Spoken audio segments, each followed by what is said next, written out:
Are you there, Jen?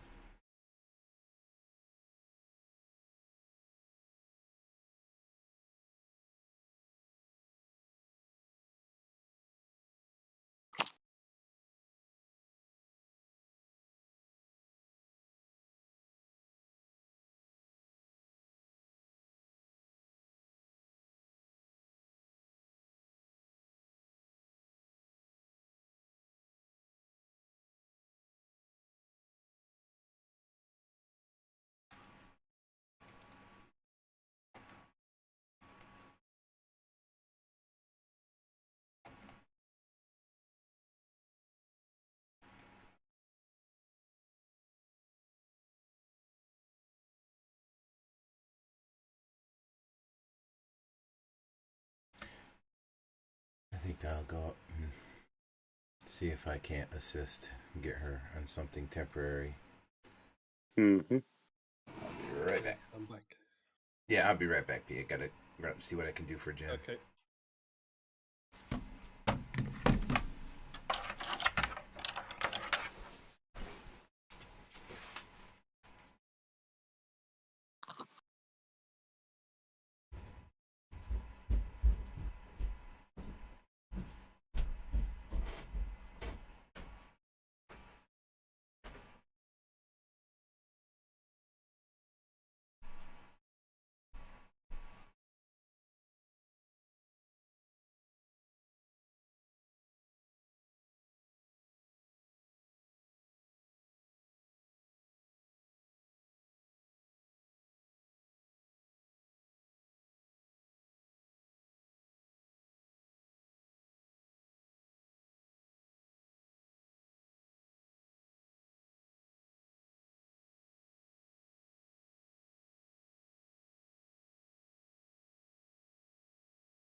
Isn't there a thing about the children of the cobbler have the worst shoes, something like that?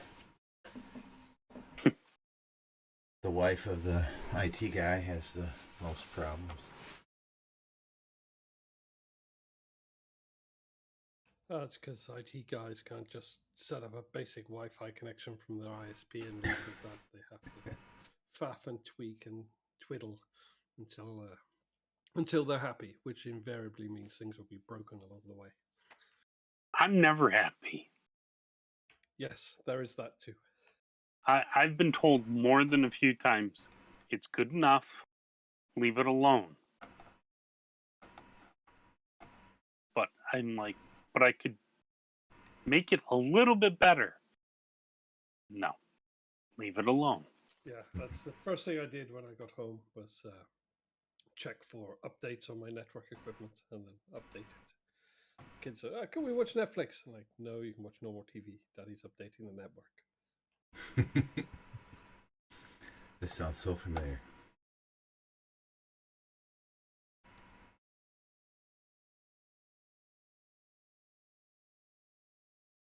Okay. My wife's given me the ugly look so many times when I've done that I try to do it at like, midnight now, even though it hurts.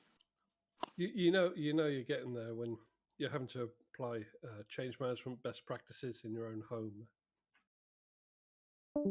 Mm-hmm. Yeah, because what my wife wants to do is relax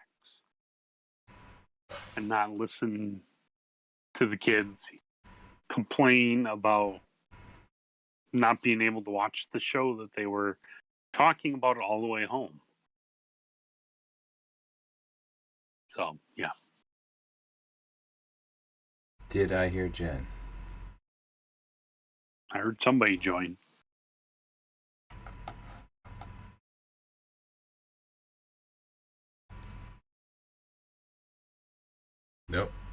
she might have left.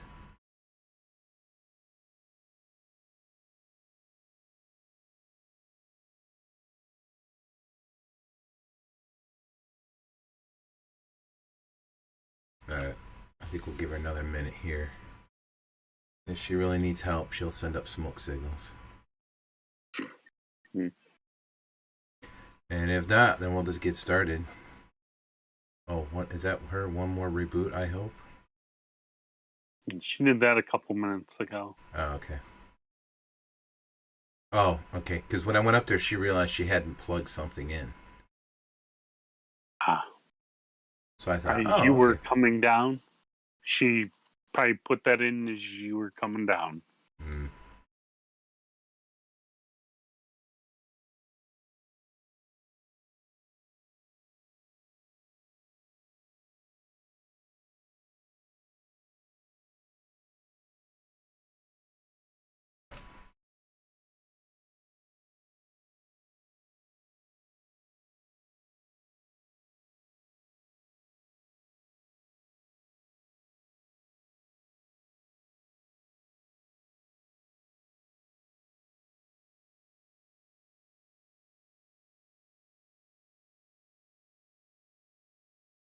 Give her one more minute.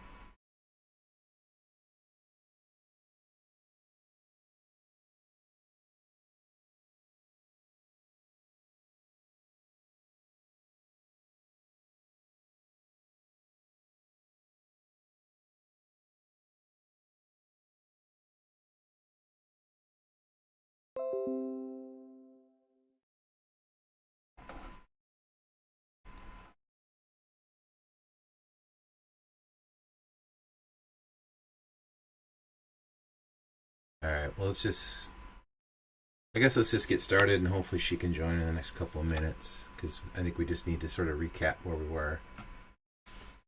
Unfortunately, we didn't have a week off. So, imagine that. Hey, all good. For me.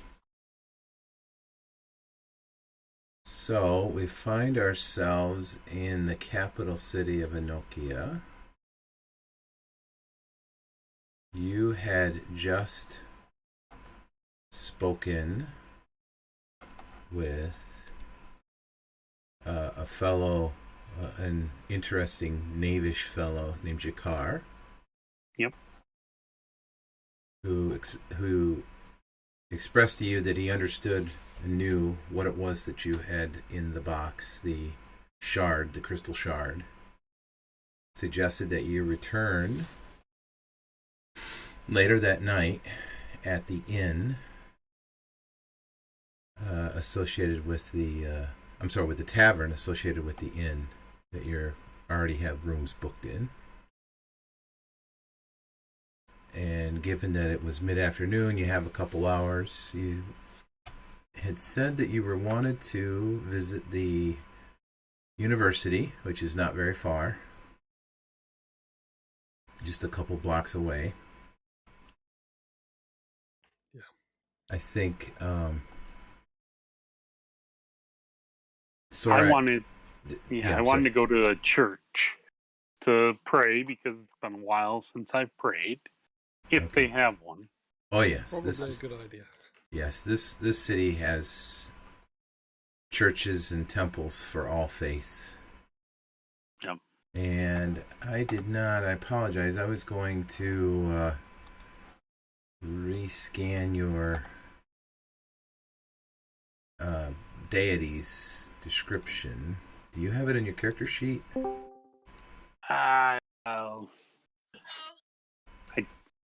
Wow, you're really far away, Jen. That's okay. It's because I wasn't looking at the mic. I was looking at the computer. Yeah, you still sound like you're talking in a box. On the far side of Mars. Oh, no. You're, like, barely audible. Okay.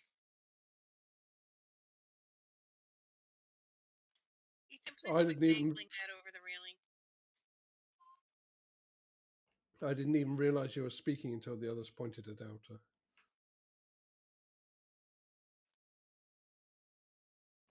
I've turned you up to a full 200% and you're barely audible.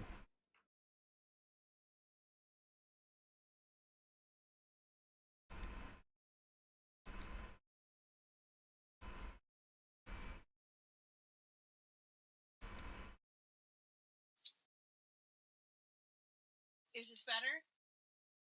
Slightly.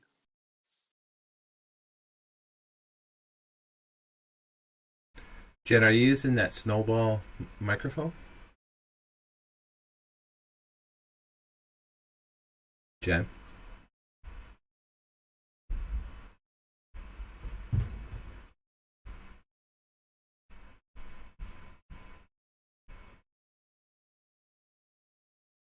I'm sorry, guys. Give me 2 minutes. I'm gonna sort her out, No worries. and we'll get this going here in a second.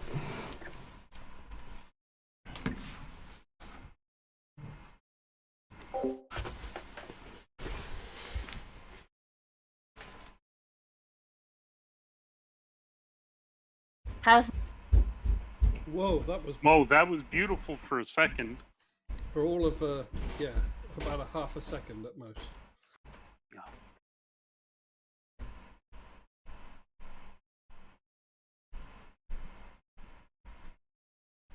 I'm so sorry. Oh, Are we better. There you go. okay? Great, thank you. I'm so sorry, you guys. It's working. Are you They say, audible to them? yep, they say it's great. And you can hear. Yep, and I can hear just fine. I'm sorry.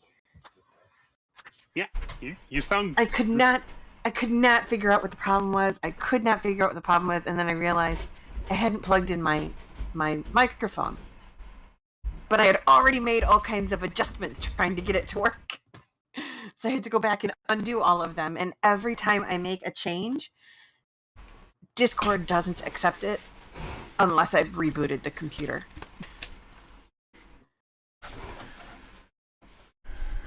So I had to keep rebooting.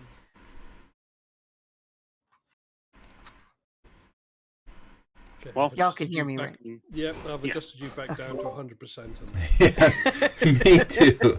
you're not screaming in Sorry, my ear, guys. I am so sorry. I'm so sorry about that. I'm sorry to have delayed us.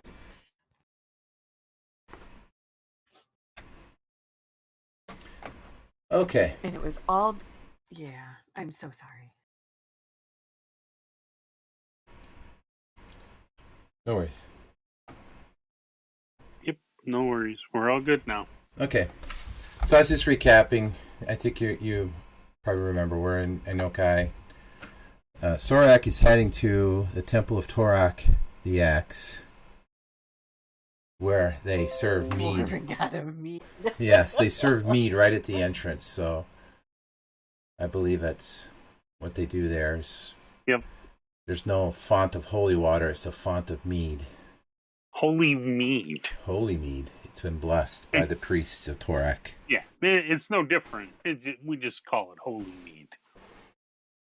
Nothing special other than just damn good mead. Alright, so while he's gone to his temple to pray, let's talk about the university. I think Vartan and Arista are heading there. Sure, yeah. Sounds good. Okay. So what is the where are you heading? What are you intending to do there? Well, I want to head over to the library, and if it's possible to have access, I will try and sweet talk them into letting me in. And I will look to see if I can find any texts about any of the stuff that we've been seeing. So about the what's the name? Hang on, let me reload my notes. I'll talk better about the Mogri and Unklar and this crystal fragment. To find out a little bit about what we're dealing with, and also to see, based on the runes and things that were etched upon the spear, if I can find out anything about this either. And also anything about the Horned God. Horned Okay. God of Ragnus, or anything like this as well. Just looking for anything based on anything that we've encountered, sort of thing. Okay. So give me, and I need a couple rolls. I think the first one is give me a charisma check. And this is to see how much access to the library. Okay, so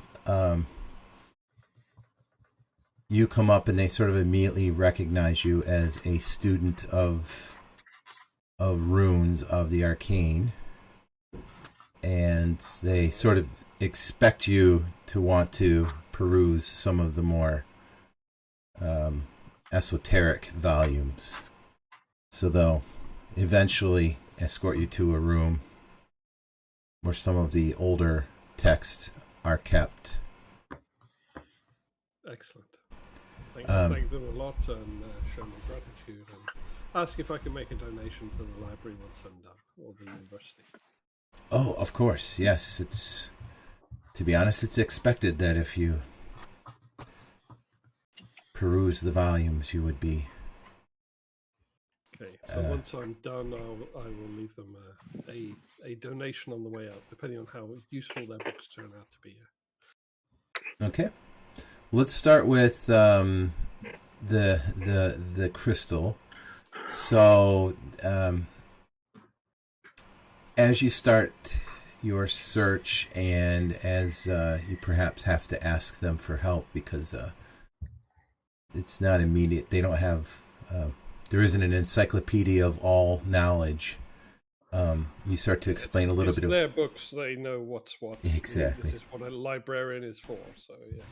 So they bring you a couple of very dusty, very torn up volumes that are sort of patchwork. They're missing pages and a bit torn, and they explain that these are from their rare collection. And you find a few references to Unclar. It appears as though this is a legendary deity, a god, who was brought forth as an aspect of an even older deity. An aspect meaning an essence, a fragment of a more powerful deity that has not been heard from in a long time. You can tell these texts are referring to something that seems very ancient. And again, you're finding the texts are very rare, so there's only a few mentions of this. So as you continue to read about Unclar, you find that he was a fragment of something called the All-Father, and that he is essentially derives his power from there, and that he was brought into the world by an evil wizard, and the specifically relating to the Mogrel, these shards, they were splinters of his mind. They were demons that derived their power from Unclar, and boy, I suddenly forget how they became shards. Let me see. Well, eventually they were defeated, and they were defeated by a transformation that turned them from their evil spirits, full of power, full of freedom in the world to act, to these sort of prison. Their souls were imprisoned in these shards. But there is a prophecy you find in one of the books that if these shards were ever to be recovered and combined, they would eventually bring back not only the original demons, these shards of Unclar's mind, these Mogrel demons, but they would eventually, those demons would then also act to bring back Unclar himself, which would bring back an age of hell on Earth, essentially. So you get a sense of why this shard, which is barely referenced in a very old dusty book in the back of a library, may have been overlooked for many years, but that it is potentially something by which an age of hell and darkness might be returned to the planet, to the world. Bad juju, basically. Bad juju, yes. You find nothing that says anything about how to destroy the shards, simply that there is a little bit of history that describes them, and a little bit of prophecy that says that if they get recovered, then they could be used to bring back bad juju, bad times. Let's see, that's Unclar. Those are the shards.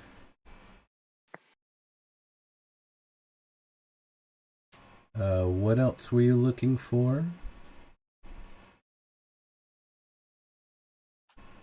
Anything from the runes on the spear? Ah, the spear. So the spear, again... Oh, go ahead. And the other thing, just for reference, was the horned god of Ragnus. Whether that ties into Unclar or something else. The horned god of Ragnus. Where was that? They were some of the early guys with they were the people the temple where we found the box was to the horned god of Ragnus. Yep. Oh, that's right. And the box had like inscriptions. The horned That god said was it on the was. outside. Yeah. Mm-hmm. So the horned god is a nickname for Unclar. So the box itself and the contents of the box are related to the mythology I just shared. Ragnus was the name of the guy that we cleared the ruins for. Okay, that might have just been bad note taking on my. Yeah, I was trying to recall where else there was a horned god. Yeah, so Ragnus, if you recall, was really more interested in the real estate. For some reason, he wanted that. Yeah. He wanted the lands, the temple. He wasn't as interested in the building structure itself, just where it was situated. And then, and it happened. Just my bad notes, because it said cleared the temple of the horned god for Ragnus, but it should have been cleared the temple of the horned god for Ragnus. Yeah. Well, and to be clear, I don't recall if you showed him that or told him about the box that you found. We showed him the box. Yeah, we did, and he sent us on our trail of trying to investigate how to destroy it. Right. Yeah, to go talk to the priest or the friar. Yeah, he was the first guy to say this is probably not a good thing. And he was surprised that you found it. So he was not expecting that to be there. Okay, so the next investigation was, like I say, the spear. The spear. The runes or information that I had on the spear. So, give me an intelligence check. And Jen, what are you doing what is Arista doing at this time? Well, I have two things that I would like to accomplish. First, I would like to find out how does one get licensed to use magic in this area. Okay. And two, I would love to find someone to learn some more magic from. And maybe I can ask them about Mara and her order. Maybe we found Mara. Maybe we can find her. So I'm assuming you were accompanying Vartan to the library, or were you heading somewhere else? Yes. Okay. Nope, I was going to go with him to the library. So as you inquire about, you will find that there is indeed a college of magic here, an Arcane College. It is very hard and difficult to get a license to practice magic, and it does require a certificate from the college. Of course. To practice magic officially. And that would take you quite a bit of time, some months, obviously, of study to obtain such a certificate. And then, of course, there are trials and certification and all sorts of other things, assessments, tests. Lots of bureaucracy. Yes, of course. and that's to get an official seal that says you not only have the certificate, but then you are licensed to be hired as a practicer of the arcane. So not something you'll be able to accomplish in an afternoon. As you ask around about Mara, no one, you don't find anyone that as you describe her, no one seems to recognize or know anyone named that. And if I describe her spider sister,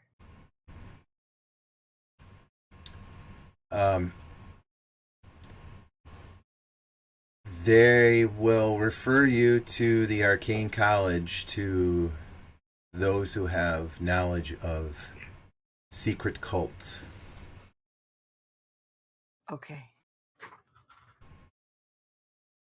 You could take your hand at trying to find something in the library. Yeah, I think I will. All right. So as you connect with Vartan, who is busy peering over a book, he has found a book of ancient weapons, of lore, of legend. And he seems to have found a javelin that looks surprisingly like the one that you found in the cottage of the poor woman you burned, the cottage that you burned, of the poor woman you killed. Poor woman. What a Yeah. shame. And poor young woman. Yeah. She appeared to be young. Yes. So, the text here is, again, rather old and sort of archaic, but you're able to sort of put it together, and it describes a legend of a hero called Havern, who was responsible for defending a region against a horde of demons in some long forgotten time. And this spear was, you find it pictured in some of the pictograms and the drawings, the wood cuttings, and it briefly mentions that this javelin was created by him over his entire life, and in fact it describes some of his deeds in the images, the runes and the carvings that are in the spear.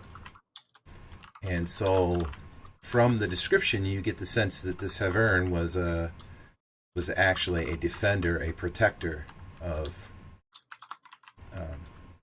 civilization.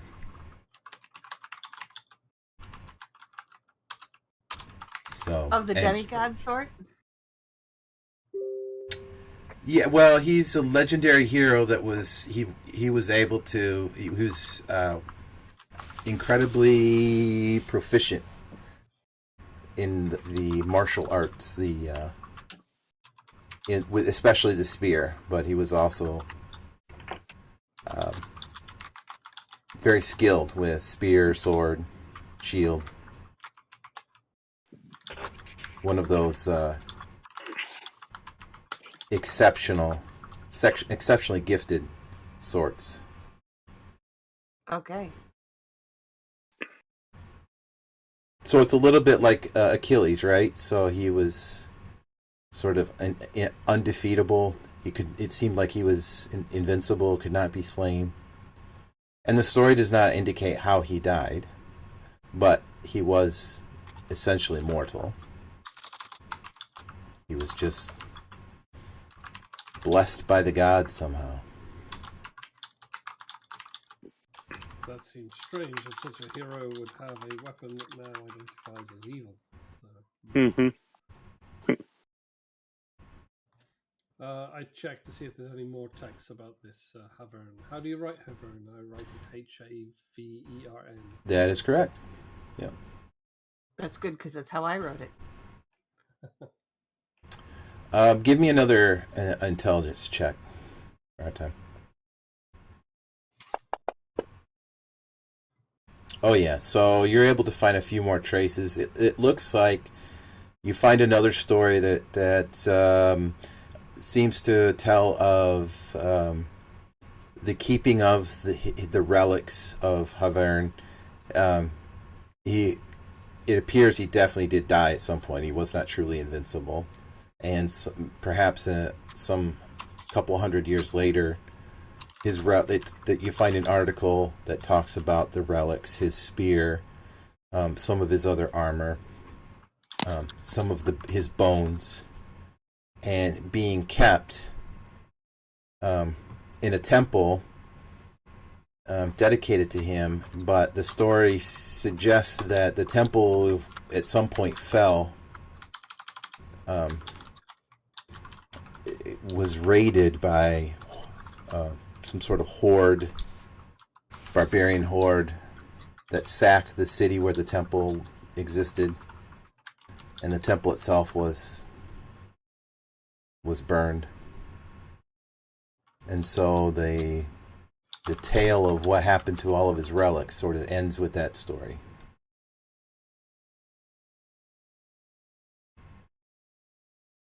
Okay, very interesting. I think we're going to need to find someone to try and identify the abilities of the spear at some point. But very interesting stuff. Okay, I guess all of this will use up most of my time in the library. Anything else that I do there will be helping Arista if she needs a hand trying to get texts that she's looking for as well.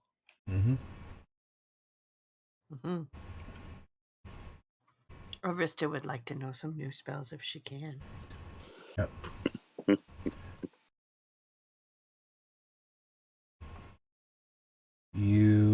So the spells are going to have to be okay. I'll metagame for you here a little bit. Recall you have a big book. Yes. Which you are having trouble deciphering because it is written in some sort of very ancient text.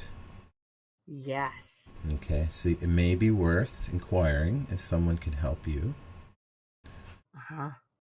Read the text? Yes. Is there a lexicon, a dictionary? Maybe something that describes how to learn this language. Is there a librarian that can help me?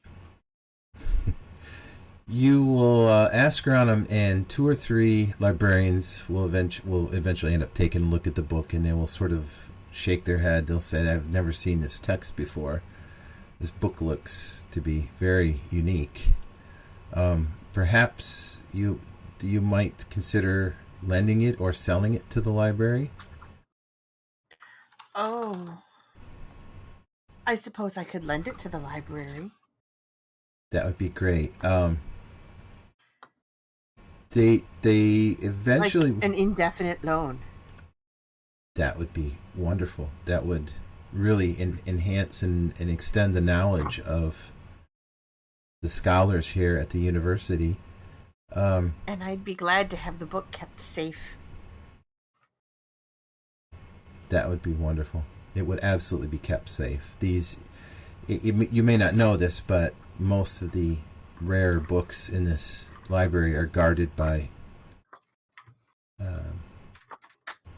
arcane locks that would prevent their destruction or their removal from the library. There are also wards on the doors to the library that prevent theft. Excellent. Let's see. I go digging through my bag. Do you have anything else that a library might be interested in holding on to for me? Let me look. What else do you have? I have the book. Mm-hmm. I have a large spell book. I have that letter. That's my book. I have a bundle of letters. I think that's it. Yeah, that's all I have. Oh, and the illuminated chat book.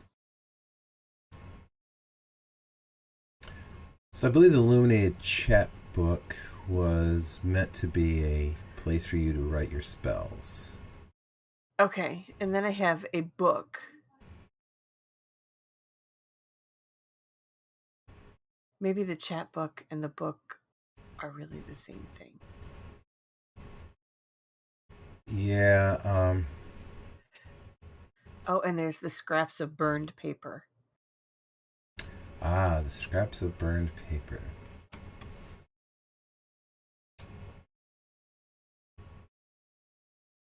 Which you found in Mara's study, right? Under Right.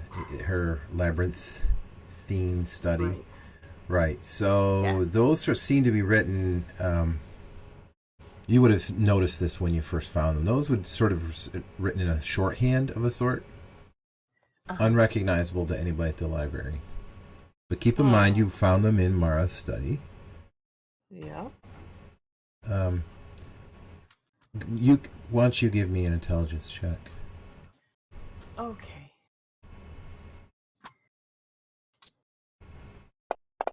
I dropped it in the tower. I see you did. All right, that will give you 3 spells.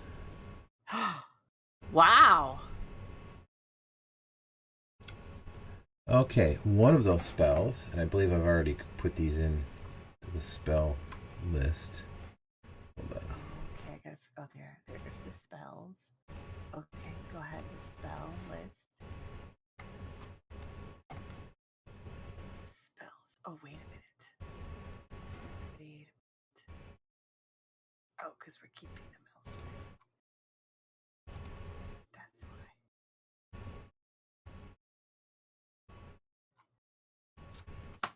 I gotta open that app. Okay. So what happens is, as you show that book, one of the librarians says, "Hey, I have something you might want to take a look at," and they lead you back to the room where Vartan was doing his studies.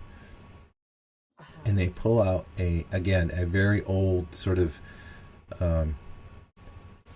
not decrepit, a volume which, they blow the dust off it, and its pages are tattered and it's missing pages here and there, but it seems to describe it's a sort of a Rosetta Stone, what do they call those? Oh, yeah. Where it's it allows you to translate from one writing system and language to another. I'm at a loss for words of what those are called. Anyway, and as you peer at that for a couple of hours, you find there are a few things in there that describe runes rather. And in particular, runes that look like they're intended to be inscribed on skin. In other words, tattooed on skin. Ooh. And one of those runes looks like something that would be inscribed on a person's back. And when 2 such people who have these runes on their back, if they are back to back, they get a bonus to AC. So, 1 second.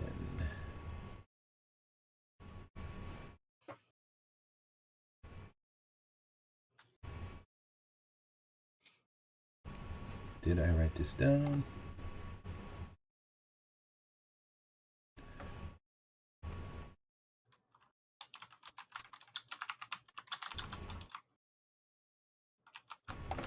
I did not. My goodness. Oh, I did. Hold You're on. an oversight. So, if you look in your items for the campaign, you'll find something called the Tattoo of Defense. On the... Oh, yeah. This is a rune that could be essentially tattooed on someone's back, and if 2 people with this rune are standing back to back, you'll get a +2 to AC. Oh, I have strange runic tattoo. Let me see if I can find... Why am I not able to find... That is it. And hold on. And now it's identified. Oh, there it is. Okay.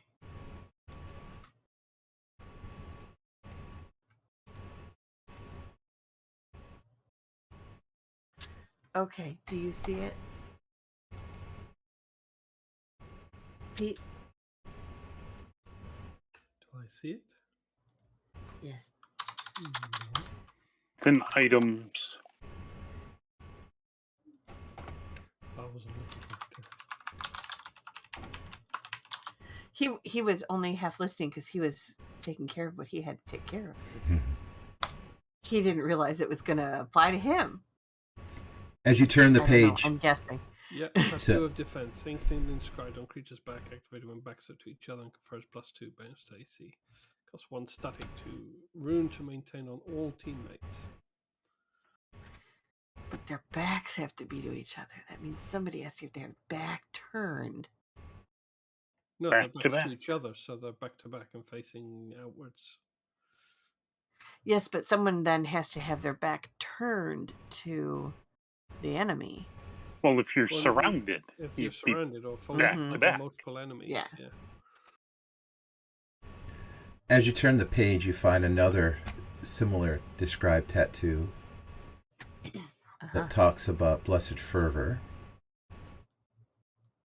And again, something where you would bear the tattoo on somewhere on your body, and then a matching rune that when it is inscribed or cast or invoked seems to invoke or pass on favor to everyone else wearing the tattoo for their next attack, save, check. Man, you are totally making out here, aren't you? I'm not following exactly what that does. It So- gives some so- sort of advantage and You get Yes. a +2 to roll checks and saves. Mm-hmm. It is a sort of a form of a bless, if you think of it like the wizard's bless, or as the cleric's bless, rather. So everyone who has the everyone would get the tattoo, and then when a rune master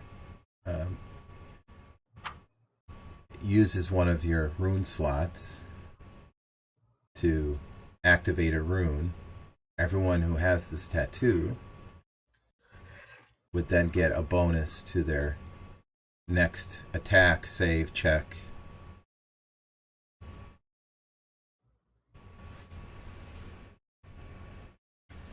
Make sense? so +2 bonus to the next whatever. Yeah. Yep. And that's for everyone everyone that's got the tattoo, so. Uh-huh.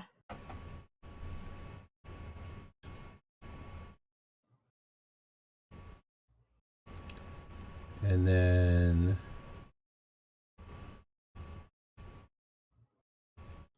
And I guess that also costs 1 static rune to maintain on all teammates.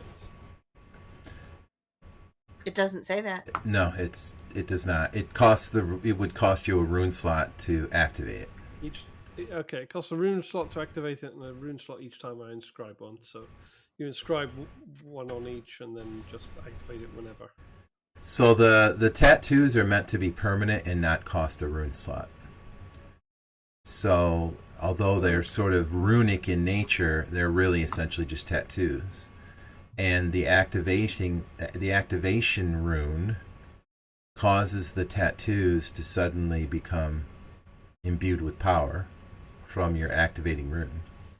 And they sort of that's become your very... blessed. Yeah, that's the... Sorry. It's not exactly... Yeah, right. That's how it sort of acts like a blessed spell. And that's the one for blessed fervor.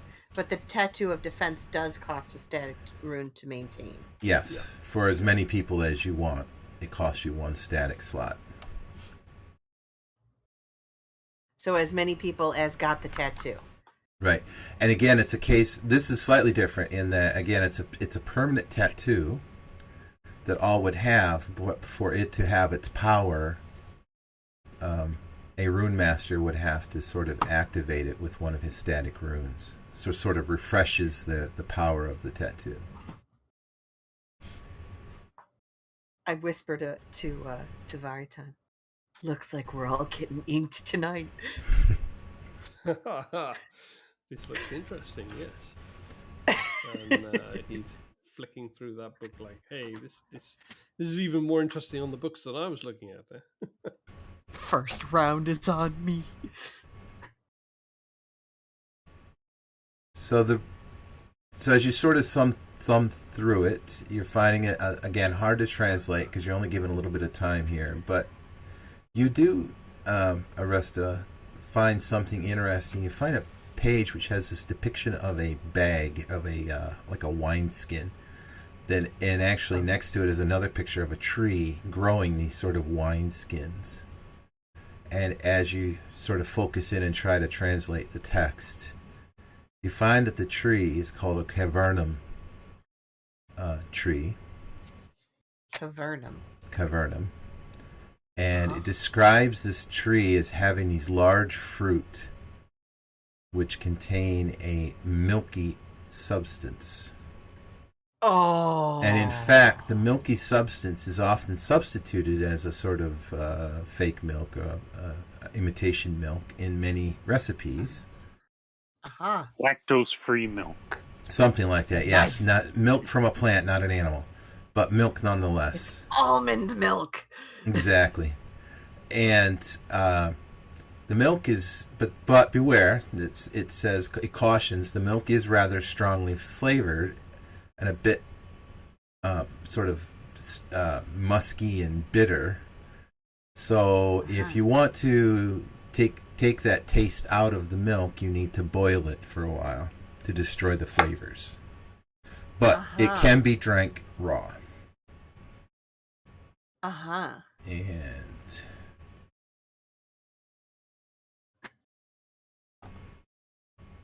oh, and I apologize, I don't know what I did with that spell.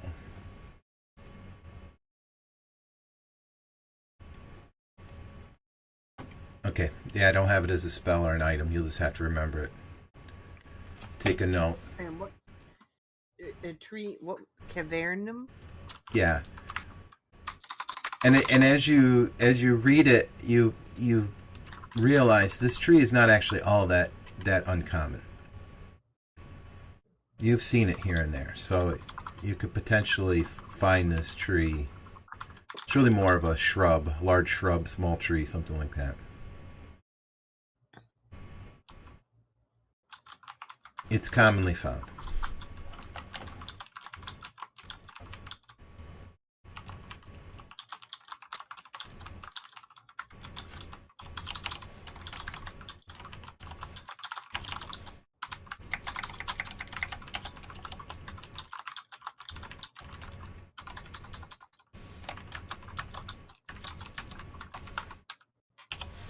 Okay. In other news, Varatan, I don't think we're gonna need those ferrets after all. Thank God for that. Those bloody animals.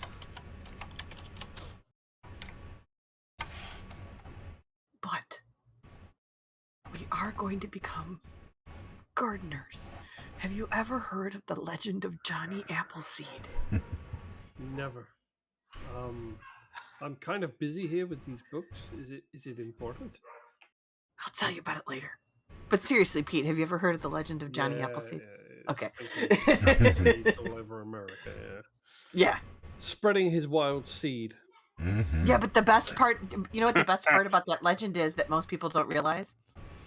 Apples that are grown from seeds and not grafts are really only good for one thing.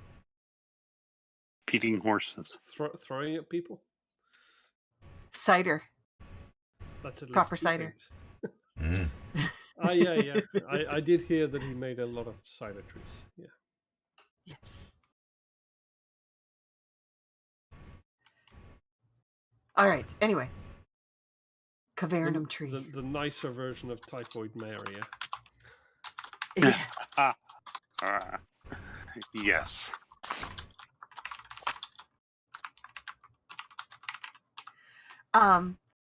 So I'm going to also then look for books on horticulture before we leave. Okay. Why don't you give me a check? Okay. Intelligence, I presume. Mm-hmm.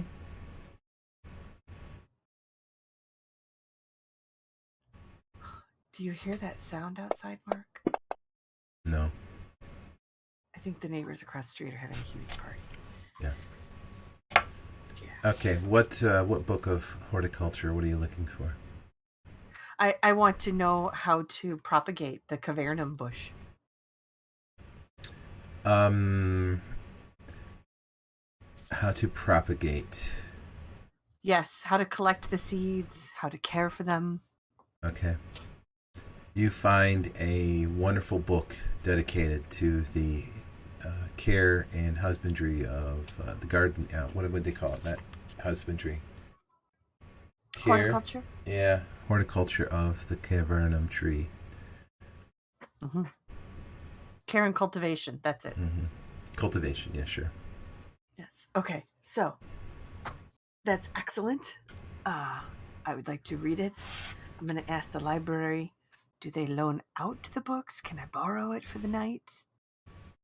Well, I'm afraid Or that can they recommend someplace where I might be able to buy a copy of this book? well, or we do make a copy of the book? Yes, so we do have scribes that can make copies of the book. Which book are you interested in making a copy of? This one.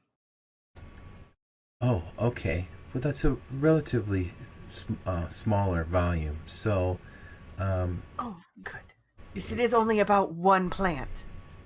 yes, but as you can see, it's many pages. And, Yes, you know, indeed.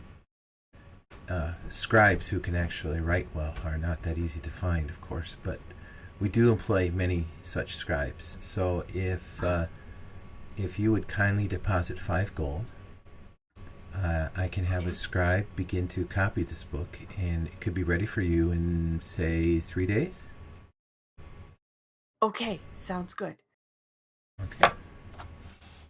Now, Say, if I I'm noticed. not here in 5 days to pick it up, can you ship it for me? Ship it. Yes. Oh, I don't know how we would do that. Where will you be? Holmgren. Oh, Holmgren. Boy, that's quite a ways. It is. I realize it will take time to get to me. Well, we don't normally ship, as you say, things like that. Perhaps I will inquire at the Navigators Guild to see if they would allow us to curry such a package. Indeed. But say, I noticed you seem like you might be one of those that bears the tattoos on their shoulder and their marks on their back? Or am I mistaken? I don't know what you mean, Mark. You're marked. You're a void walker. Yes. Oh! Oh, Okay, I yeah, didn't want to okay. say that out loud. Yes. It's okay. Do you- Okay. I have something that I don't know if you know, but I was reading an article, a book just the other day that talked about it, that described them, and according to the author of that book, they said that the Voidwalkers were really resurrected heroes from some faraway place, and that they were born without their memories, as because their death was so horrible that their memory wipe is essential for them to actually live without being traumatized. Like a mercy. Yes, it's a merciful memory loss. Uh-huh. Do you think maybe there's some truth to that? Do you feel like, do you have memory of things before? Like horrible memories? Alas, I do not. And Okay. maybe it is a mercy, but boy, it's awfully frustrating. Was that the Alexa? Yes, it was. I wondered what that strange voice was. I sometimes hear those voices when I'm reading these books. It's just like that. Did you hear that voice too? Maybe there's some truth in that, though. If you can't remember anything, that's what the author said, is that The amnesia is a mercy. So maybe you're truly a hero walking around. Wouldn't that be something? Oh well, the voices are telling me I need to get back to work, so, lots of books to reshelve.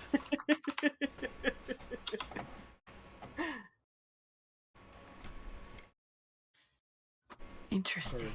Very helpful people. Interesting. I'm going to go talk to Veriton and tell him about that. I'm going to ask her what book she saw that in. Oh, I'm sorry, that's a book that's not quite in circulation yet. It has to go through review.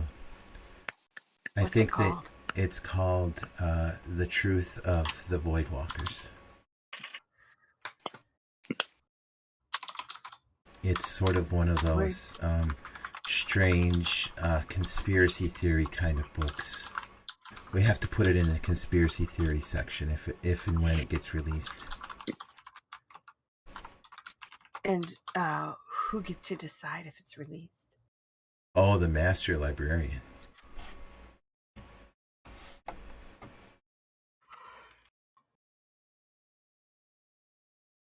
Who's the master librarian? He's the one that runs the library. He's also the one that dishes out punishments if we don't do our job. So I'm afraid I have to go back to mine. I have so many books to put back on shelves, including those your friend was looking through. Indeed. Okay. Well, I won't keep you.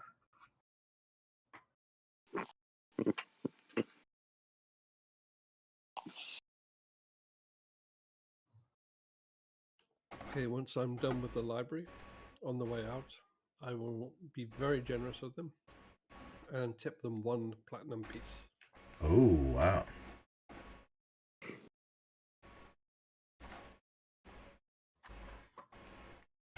They'll sort of murmur as you leave. I'm sorry? I just deducted it now from the card sheets. Thank you. They'll sort of murmur as you leave, like nodding, like, wow. Like they're sort of amazed. Yeah, I'll bet one of them pulls it out and bites it. See if it's real. See if it's... Well, if I want to look in this library again, I want to be welcome back. So There you go. and come on, easily worth it for this tattoo info. Mm-hmm. Well, that information actually came from the book. Oh, speaking of, are you leaving that book behind, Arista? The horticulture book? No, the large book. Where The what? You were able to decipher a few of the pages. The one that I said I would lend to the library? Mm-hmm. Yes, absolutely. I will leave it behind. Okay. That way I always know where to get it. One of the traits of the rune And master it's is that they have an eidetic memory. So once he's seen what he needs to see, I can remember it and then write it down at a future date if I need to. Mm-hmm. Yeah, no, I figured you would just sort of add these to your... Yeah, add them to my notes, but not that I need them as long as nothing horrible happens to my memory, but it is good to get them all down on paper. Mm-hmm.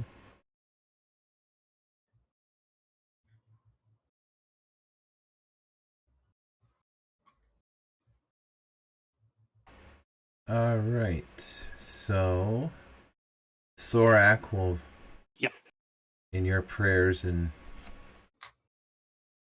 intentions at your temple, you'll sort of feel very inspired,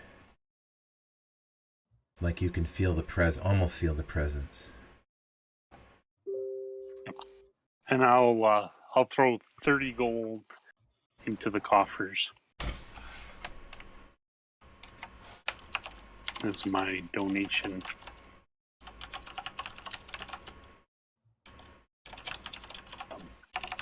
Okay. I would also wonder if I have enough time to go look at like an armor shop.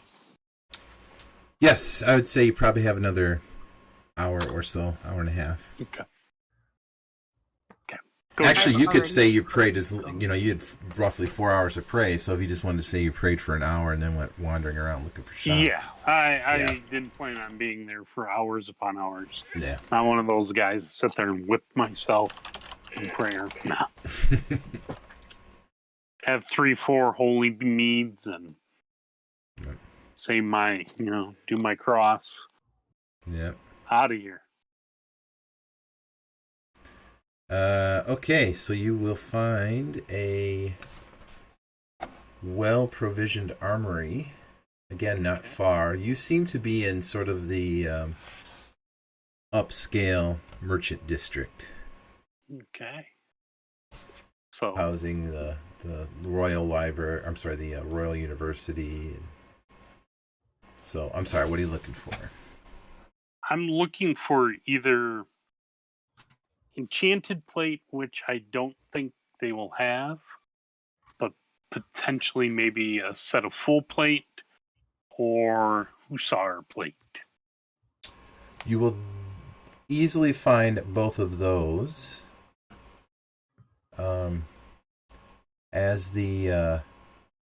As you step in, so that you've found a outfitters. So they have not only armor but other adventuring gear, weapons. Okay. And they seem to be well stocked, and you immediately see several sets of plate hanging on the wall. Of course, you're looking for dwarven plate. Yes. Shorter. Shorter. Might take a couple days to be resized. Well, yes. As you walk in, you'll be immediately accosted by a salesman who will say, "Oh, yes, well, you've come to a fine place. Are you in need of armor?" Yes, indeed I am. Well, we don't have any out for someone of your stature. Yes, I know. I am mighty. Yes. But perhaps if you would accompany me in the back, we do have several items of plate armor that would be more suitable to your smaller height.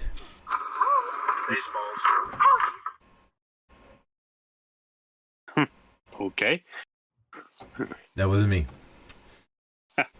I will accompany. All right. And he will show you, again, several... They have plenty of armor, standard armor. Mm-hmm. Okay. And I mean, I would find... prefer hussar plate, but it's more expensive, so I don't know if I have enough. I have to admit, I don't even know what hussar. I'm assuming that's like Prussian or something, some sort of special. It is Prussian. It's in the list, and it's more suited for somebody who might ride a horse. Is technically it. Oh, okay. And because eventually I will get a horse. Just thinking ahead. Sure. Just remember, Steve was highly into the German history when this was written. Sure, yeah. It's a Polish hussar. Oh, I see. Yeah, 1,750 gold. Yeah, I don't know if I can squeeze that. But I would settle for full plate. Okay. Actually, I'd almost be better. Okay. Yeah, I'm not sure. Oh, so you're looking at the hussar because it's sort of just one left. Yeah. Go. Yeah. Okay. Because it's better. Well, Slightly better. Well, I'm trying to figure out why it's better. It's the same armor bonus. Same... EV. It's one less encumbrance. Oh. That's the biggest reason. But encumbrance isn't an issue for me, so really, full plate would be fine. Okay. Must be nice. Yeah, yes, it is. 5 more points, same EV as what I currently have, or 5 more pounds. Yeah, I'll do it. Or if they have magical, that's always better too. Oh, magical. Why, if you'll wait right there, let me show you something that I have. And he will go in the back and in the back, because you're already in the back. He'll come back and he'll be carrying some what looks like plate and an axe. And what kind of axe did you have? I have my lovely Bearded axe. Yes. Oh, and it's silvered even. Yes. Because we were fighting stuff that we thought might be. Yes. And then we didn't need it after that battle. But, alas. He will lay it out, and you can see that there is some markings on the armor and on the axe, that sort of patterns and designs that make it look like they were made to be a set, that they were made to be together, worn together. Yes. And he'll say these it is said that these two, armor and weapons, grow in power with the wearer of them and the wielder of the axe, and that when combined confer additional defensive benefit. Okay. And as you go to touch it, you can feel that there's sort of a sense of not quite a hum, but a sense of sort of electrical charge you can feel on both the axe and the plate. And he'll say, this came into our shop just about a week ago. And we've been sort of holding on to it, waiting for someone who seemed like they could really take advantage of it. We didn't want to just let any urchin off the street have these two, but you look like you're the kind of dwarf who could wear this and take advantage of the two items together.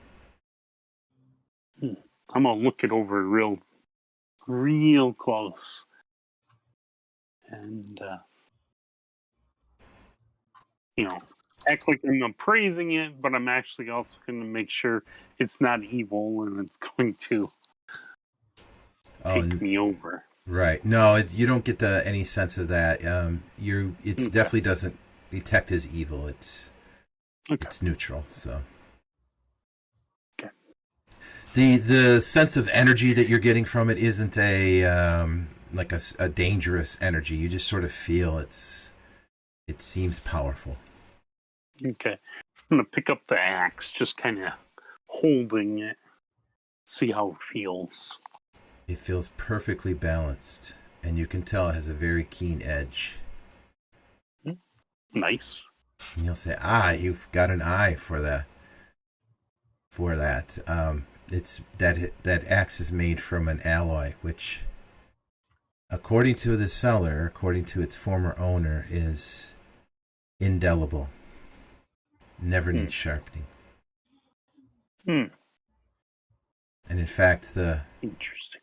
The person that actually purchased it nicked himself, and the wound is taking a while to heal.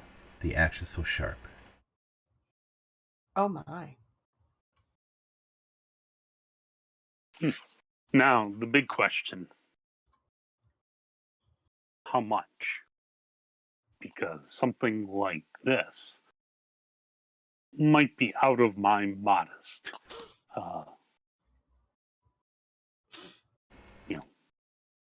range. Well, how much do you have? Well,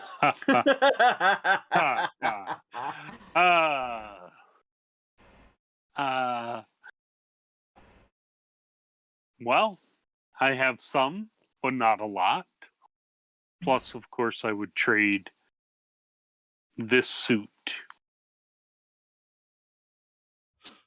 How much would you give me for this suit I'm wearing? Now, I have well maintained it. I tried to keep it oiled and, I whacked out any dings I could or had them fixed as I could. Oh, it has character.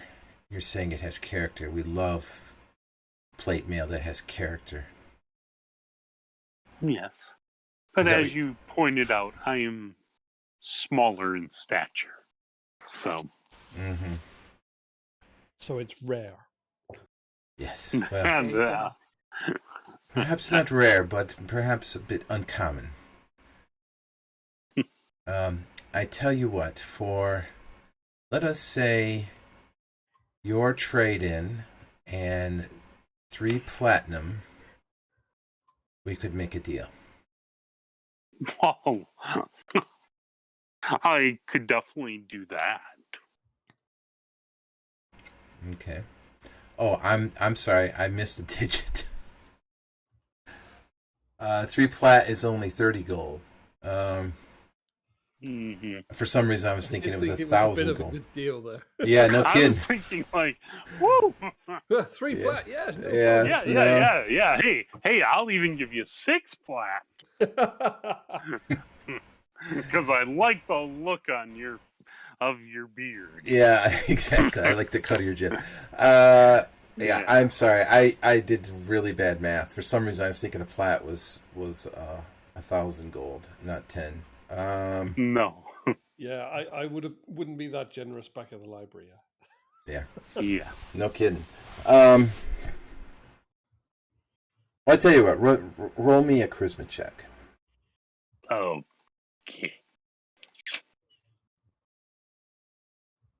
The dice gods. Yeah. I feel. No help there. Yeah. Not known to be the most charismatic. Well, we'll leave. I will leave it at the 3,000 gold. So I guess that would be 300 plat. Yeah. Well, I'll keep it in mind. Mm-hmm. Well, you don't. No one can tell how long it may stay here. Something like this might not last long in our inventory. Well, it will have to last longer than what I can do. So perhaps when I next get through this way, it might still be here. If not, my loss. Very well.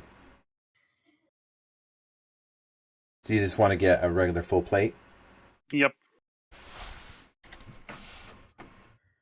Yeah, I would say, based on your charisma check, there's not going to be any discount on that. So yeah, I think it was 1,000. Yeah, it's 1,000 straight up. Yeah.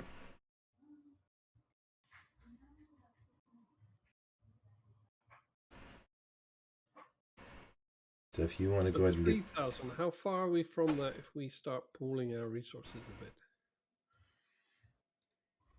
I think we're out of reach. Yeah, I've got 500 plus some gems, 500, 600, 700, call it 800. So I've got 800 if I pull everything in. And if the others have got something like... Well, it's probably fairly close.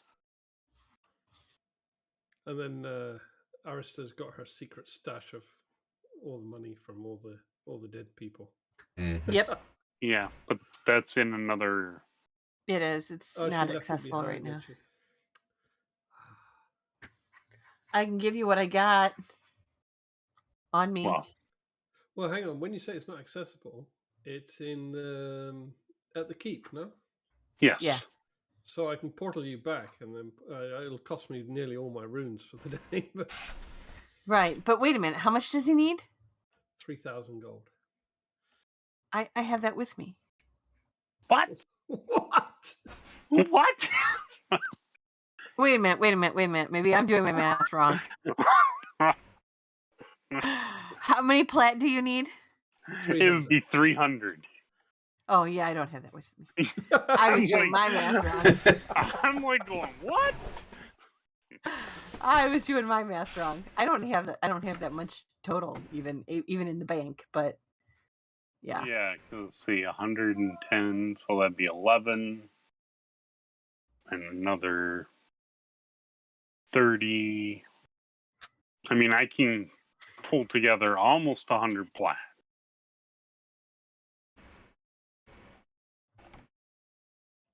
Almost 100 plat. Yeah, so Wow. I'm nearly there as well. Like I said, about 800. Yeah. So about 8 plat. Yeah. And then, Okay, I'm having trouble doing the math. And then Johnson can probably pull some, and Arista. So basically, the only way to get it is if we all pull everything we've got, or we start Right. selling interesting things like very, very evil spears that books say shouldn't be evil. Right. Which might be something for tomorrow to figure out more about this damn spear, because now it's Right, because my for way. one, I have to tell you guys about this cool plate mail. Yeah. Yeah.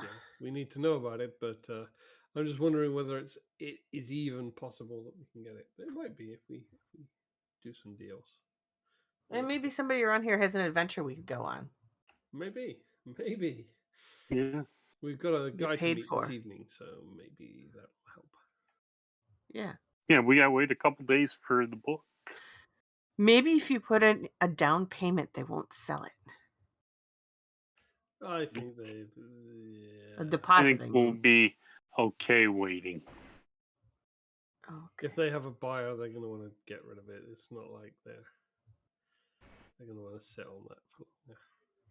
We might be able to buy a grace period with a down payment, but not an infinite amount of time. Okay. But let's see what happens.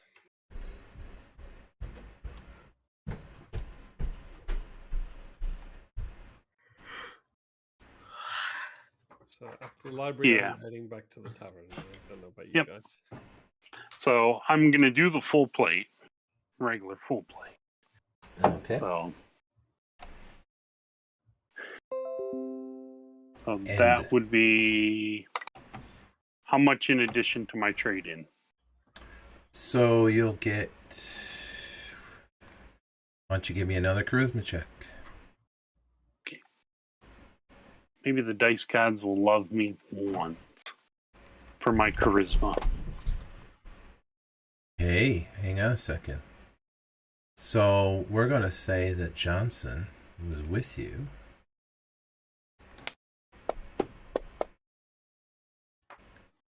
And Johnson is able to negotiate with you that you would get 3/4 price on your trade-in. That is a horrendously turn of events. A half orc. Out talking the paladin. Yes. Paladin. Yes. Mhm.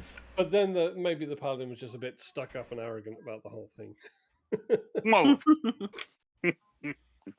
Maybe, with him yeah. being a paladin and all. Yeah, I might be a little full of myself. Okay, so 3/4 of standard. So that would give me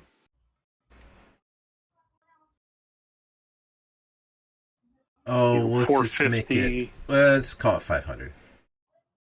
Okay, 500 for that. So I just got to come up with another 5, which I can do. And I think you have a helm, right? Wouldn't you want to trade in your helm as well? The helm goes with the. Oh, the plate? Yes. Okay. Actually, no, it doesn't on this. But I do have a helm, and that's just 10 gold straight. So, Mhm. yeah, so 3/4 on that would probably be about 6, maybe 7. Yeah, we'll call it 8. But you would want to get rid of the helm because you got 1 encumbrance on it. And with the full plate, that includes a helm. Right.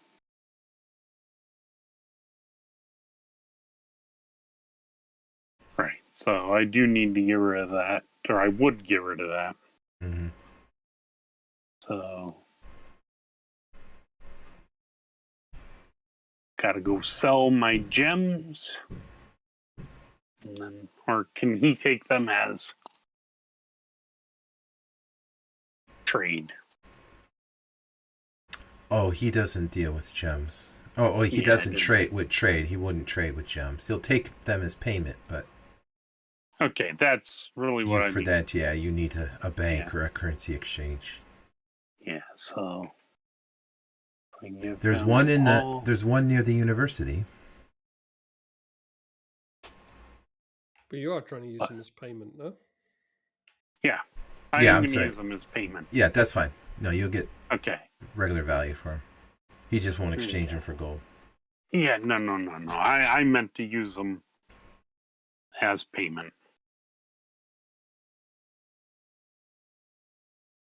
And I just Yeah, dorked up all my Johnson would have calculations. had Yeah. 300 gold in gems.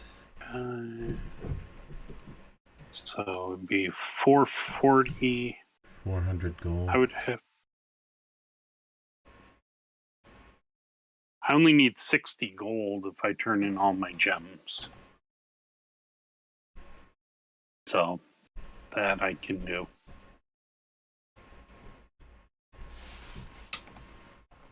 Yeah, hang on a second. So I'll give him the gems and 6 platinum. Okay. I'll let you go ahead and adjust on your sheet. Yep.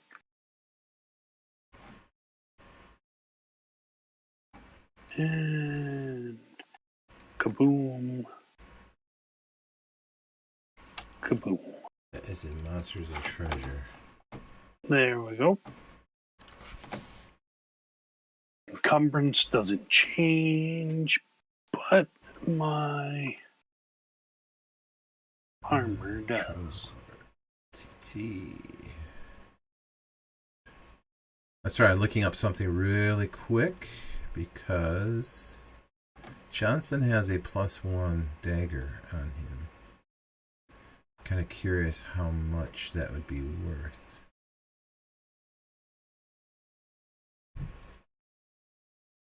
Monsters and Treasure, right there.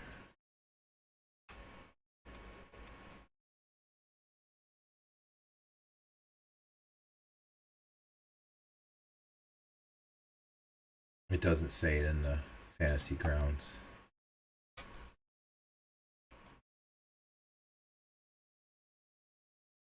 Well, +1 anything would be pretty steep Mm-hmm. increase in value. Yep, that's why I'm double checking it. Dagger. Weapons, metals, and stone, magic items. Of course, it's not indexed. Alright.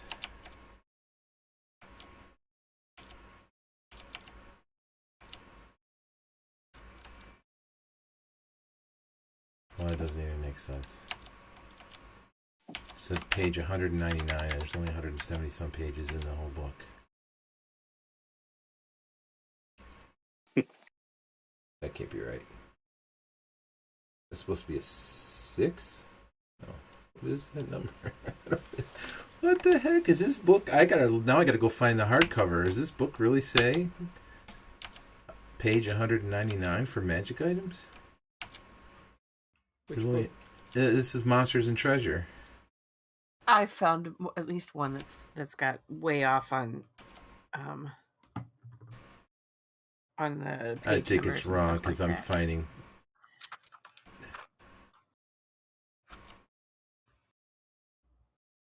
Do you know which printing? No, I don't know. It's a fairly recent one. Let's see. Yeah, Fourth. Just tell me you got +4 dwarven plate. There we go. We're all good. Well, this plate was a little unusual in that it actually it scales as you level automatically. I was just looking at the items and that caught my eye. Yeah. Helm. Of course, I don't see any Cursed values. item. Like,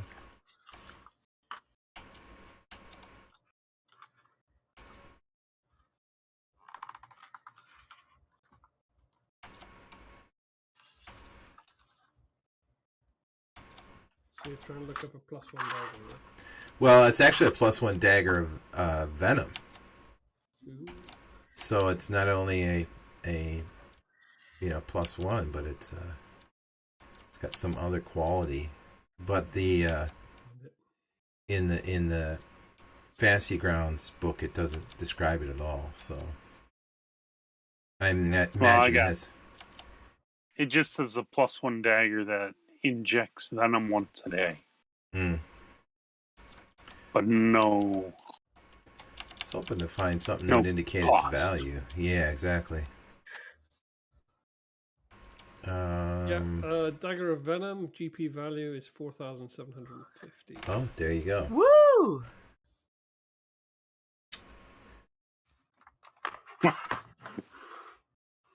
Well, I tell you what. So here's what I think I'd like to do, because I don't think he would just offer that up for free. So maybe, if you guys want to try convincing him, depends on if you really have interest in this magical item offer or not. But just keep in mind he has that on him.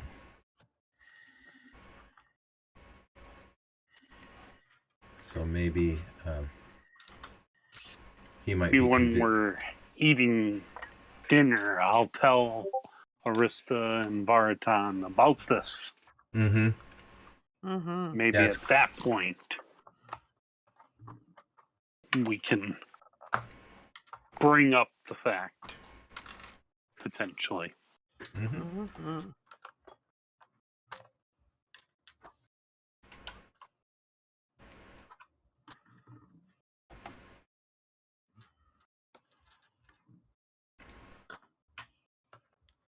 Okay. So in the meantime, I'm done here. All right.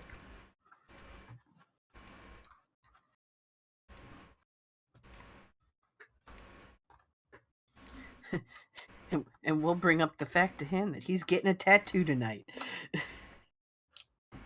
Yeah, we want Two of 'em. Tattoo parlor. I don't have a tattooing equipment, so I need to get one. Of We'll have to find a parlor. I'm sure we'll find one in this town. Well, I'm sure anything that has any kind of a shipping. Yeah, right? Well, actually, any big town's going to have it.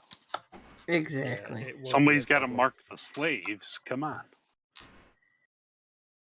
Indeed. Okay.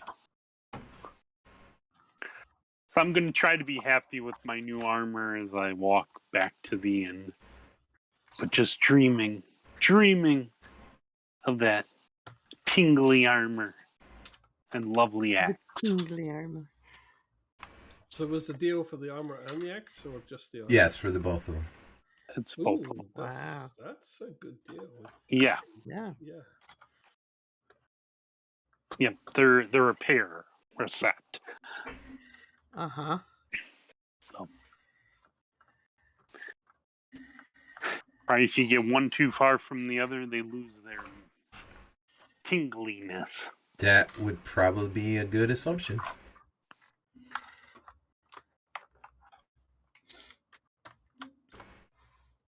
All right, so what are we looking at next? Well, they have a curfew here, so how much time do we have? And Actually, what time would it be?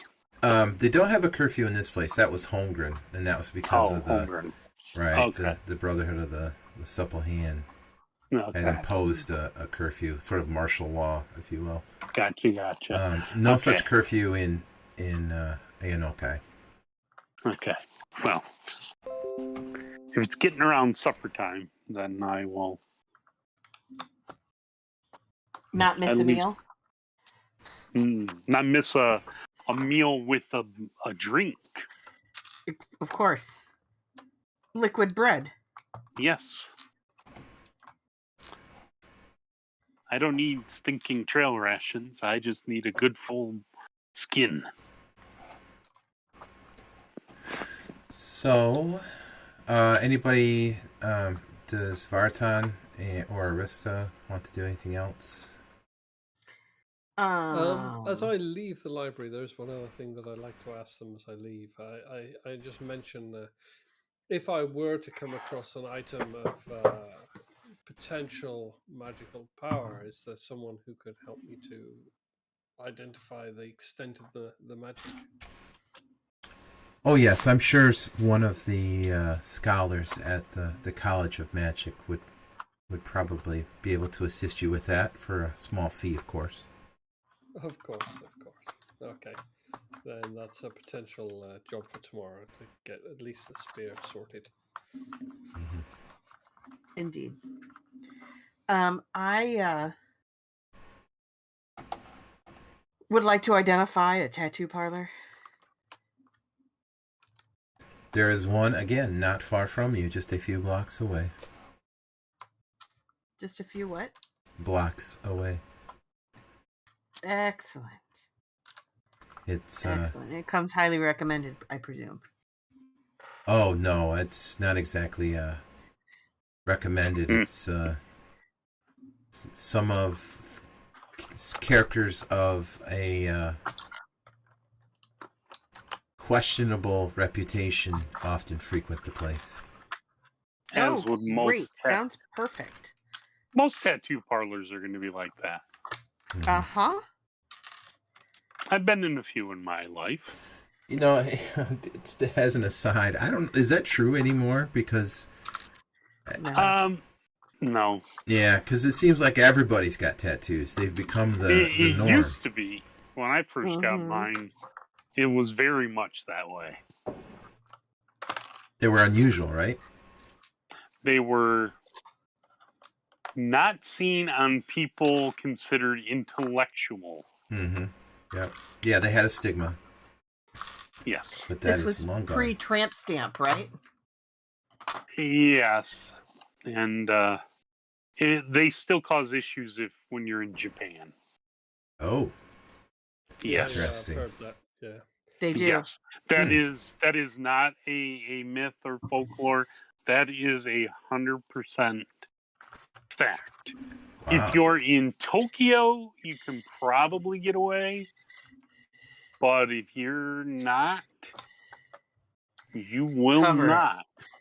You will not be able to use the nicer facilities. Just Public transport? Very interesting. no. Like things like the baths and things. yes, to go just to a hot spring, yeah. which is one of the greatest things to do. They are phenomenal. I had to wear a t-shirt. Aw. Make sure they didn't show.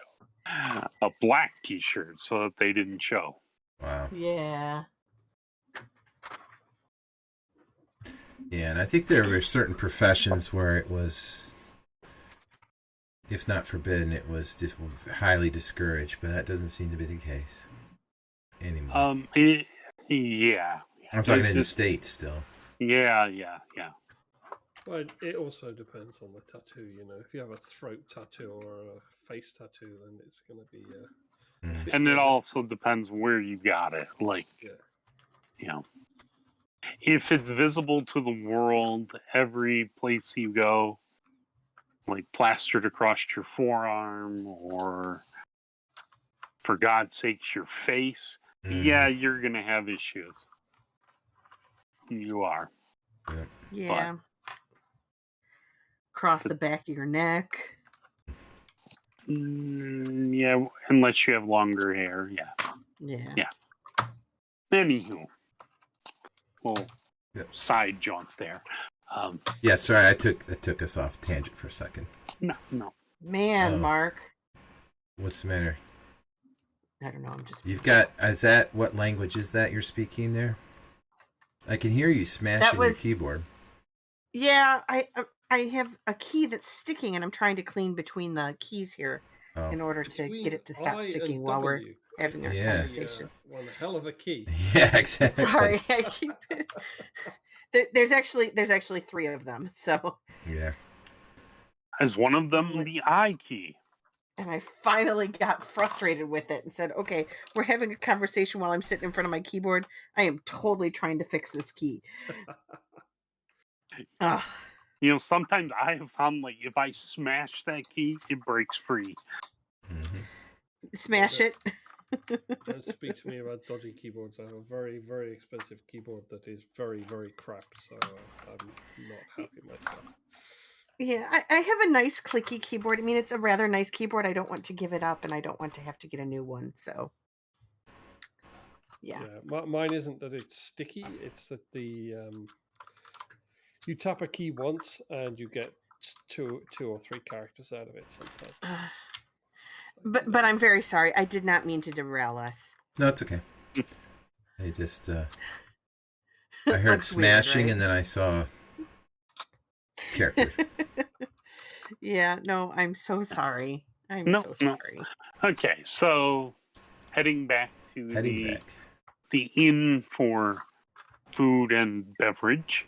Yep, which takes you to the attached tavern called the Pregnant Pause. The Pregnant Pause. Yes, you will find the I map love of the that. Pregnant Pause.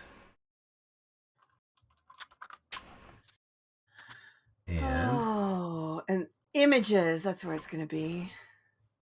You And always now we know to once you're sort to uncategorize. Once you're on a map of a tavern, there's going to be trouble Right? You should always fill in the map of that tavern. And this one is. Oh my lots gosh! of I have people. notes everywhere now. Shut it! Wow. Shut them all down. There are we people appearing everywhere. Yes, so you notice the tavern seems to be somewhat full, not packed, but there seems to be some visitors. As you enter, you will notice Jakar will be up towards Looks like every other tavern we've been in. Yeah. Well, this is on the bigger side, I think. Yeah. Jakar is seated at a table not far from the fireplace, one of the fireplaces. And sitting across from him is a woman with who appears very apprehensive. And she looks sort of out of place. She's glancing nervously about. But meanwhile, you see all sorts of various humans, elves, dwarves. There are 2 barmaids bouncing from table to table.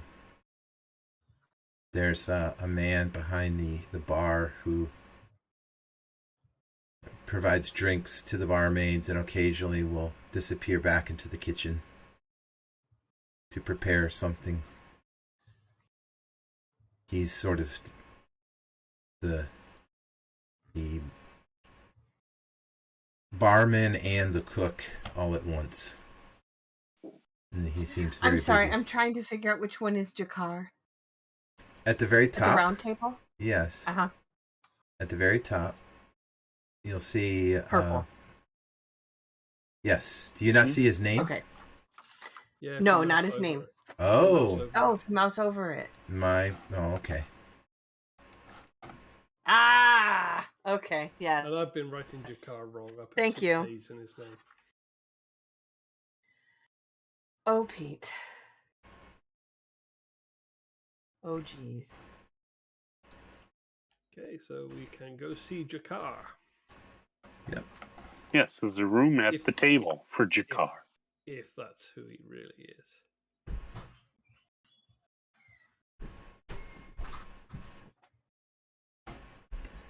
Yes, he will notice you before you reach the table, and he'll stand and wave you over with sort of a flourish, and he'll say, "Please, grab a seat." And there'll be more chairs at that table than you see there. There'll be enough for 4 more chairs. Okay, good. I was going to say, I think we should grab a bigger table, but that's fine.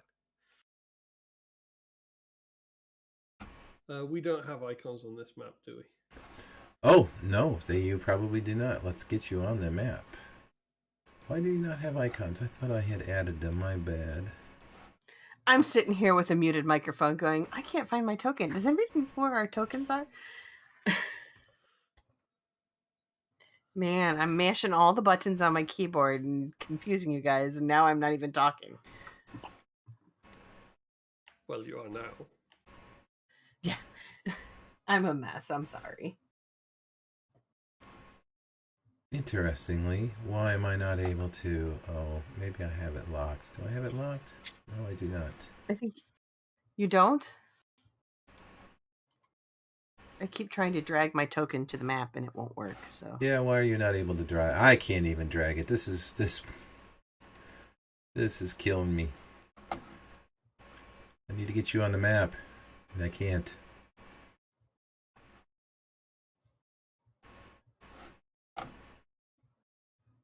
It's not locked.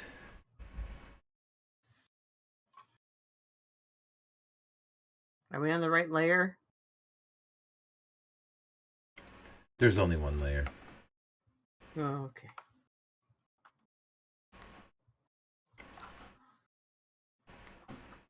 Frustration continues.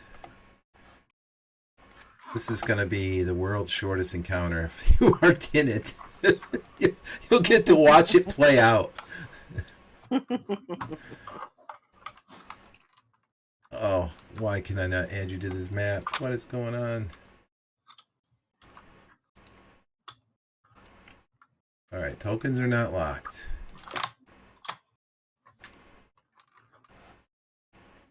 Why are we not able to add you to this map?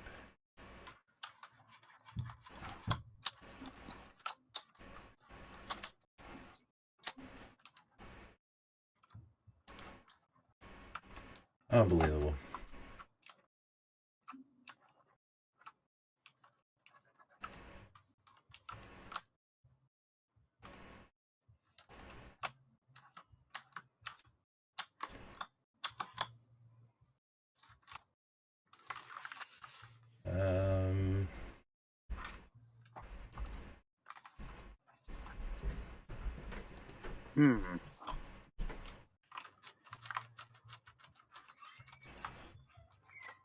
Okay, it says read only on my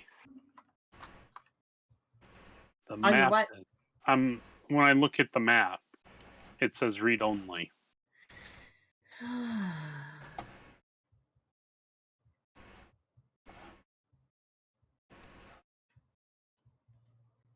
Where does it say that? If you Yeah, it's Yep. locked at the top right corner. I see it. Yep.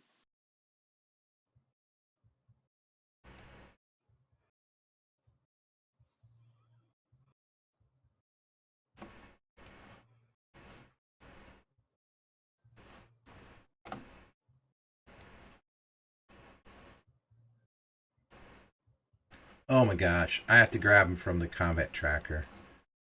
I don't know why I didn't realize that. Oh my I gosh. tried, and I couldn't drag myself over. Probably because it's locked for us, but not for him.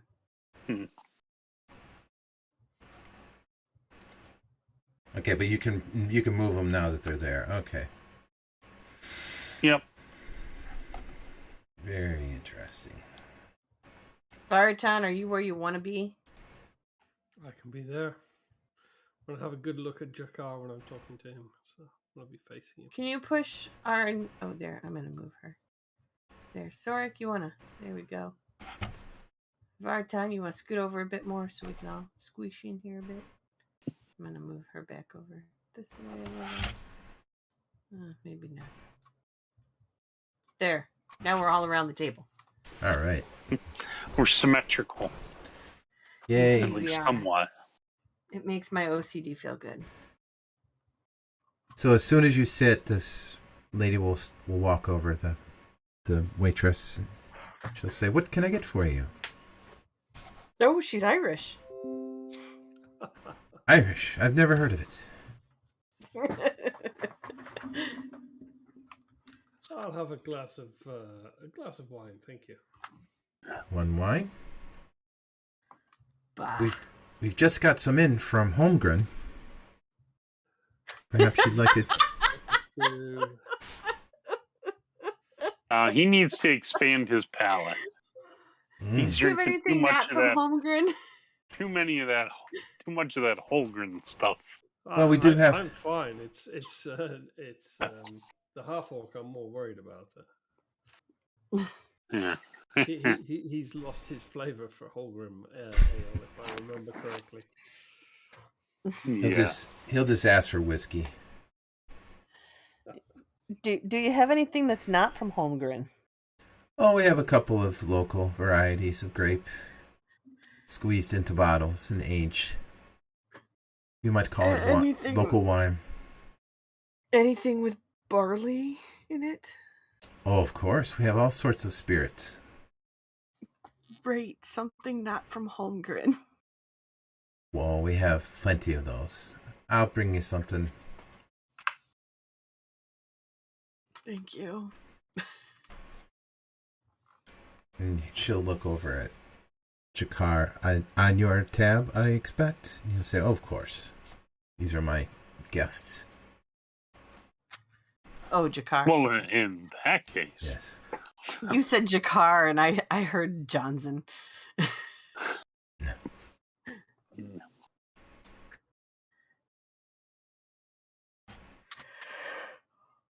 So he'll say, all right, well, where are my manners? Let me introduce to you Aranla, the adept. Pleased to meet you, Alanra. Does she look at all familiar? Does she wear anything similar to Mara or her sister? She does. She's wearing a robe that has some of the similar sort of embroidery and fashion that Mara used to wear. Indeed. All right. Nothing. I mean, not like any particular symbols or anything. Just kind of the general cut of the dress, the make of the dress.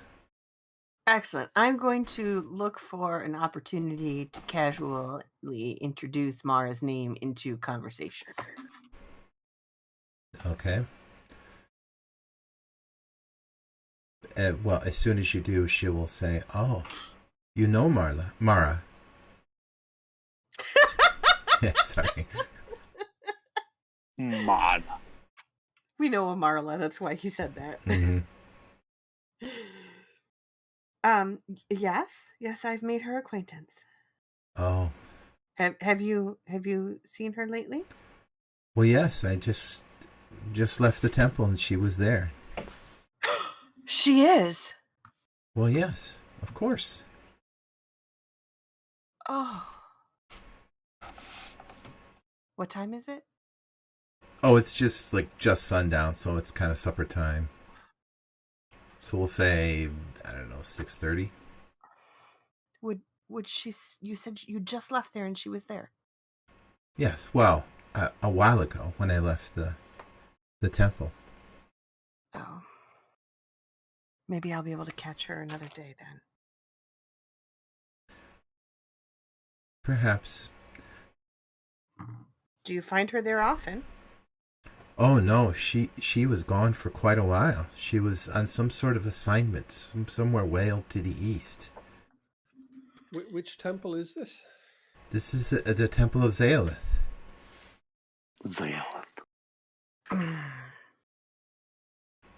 You've heard of Zaelith? You're familiar with Zaelith? Yeah, yes, we are. That's wonderful. It's wonderful? Yes, that's wonderful that you know of Zaelith. Oh. Okay. I'm trying to remember who Zaelith was. Yeah, I'm looking back through my notes. If you look at the Xaeleth will be rumors from the slumbering keep, but awoken from the return of the three. This Yeah. is more bad juju. Okay. Cool. yeah. Well, and now that we know that the Void Walkers Wow. are rumored to be returned heroes. Oh goodness. So what is this juju that you speak of? What is bad juju? The opposite of good juju. Oh, I've never heard of juju. Is this some sort of fruit? Yes, it's used for making alcoholic beverages, but we're saying here we think you could only grow bad juju due to the climate, of course. Oh, I Yeah. see. I have a question about your zeolith. Mm-hmm. Do you count any goblins among the numbers of his followers? Oh, goodness, I don't think so. I don't think goblin sensibilities would be compatible with Zeolith's.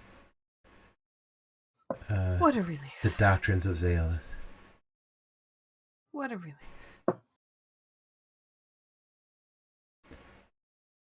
So, Jakar tells me you have something that he said would be worth looking at, that perhaps our temple could help you with.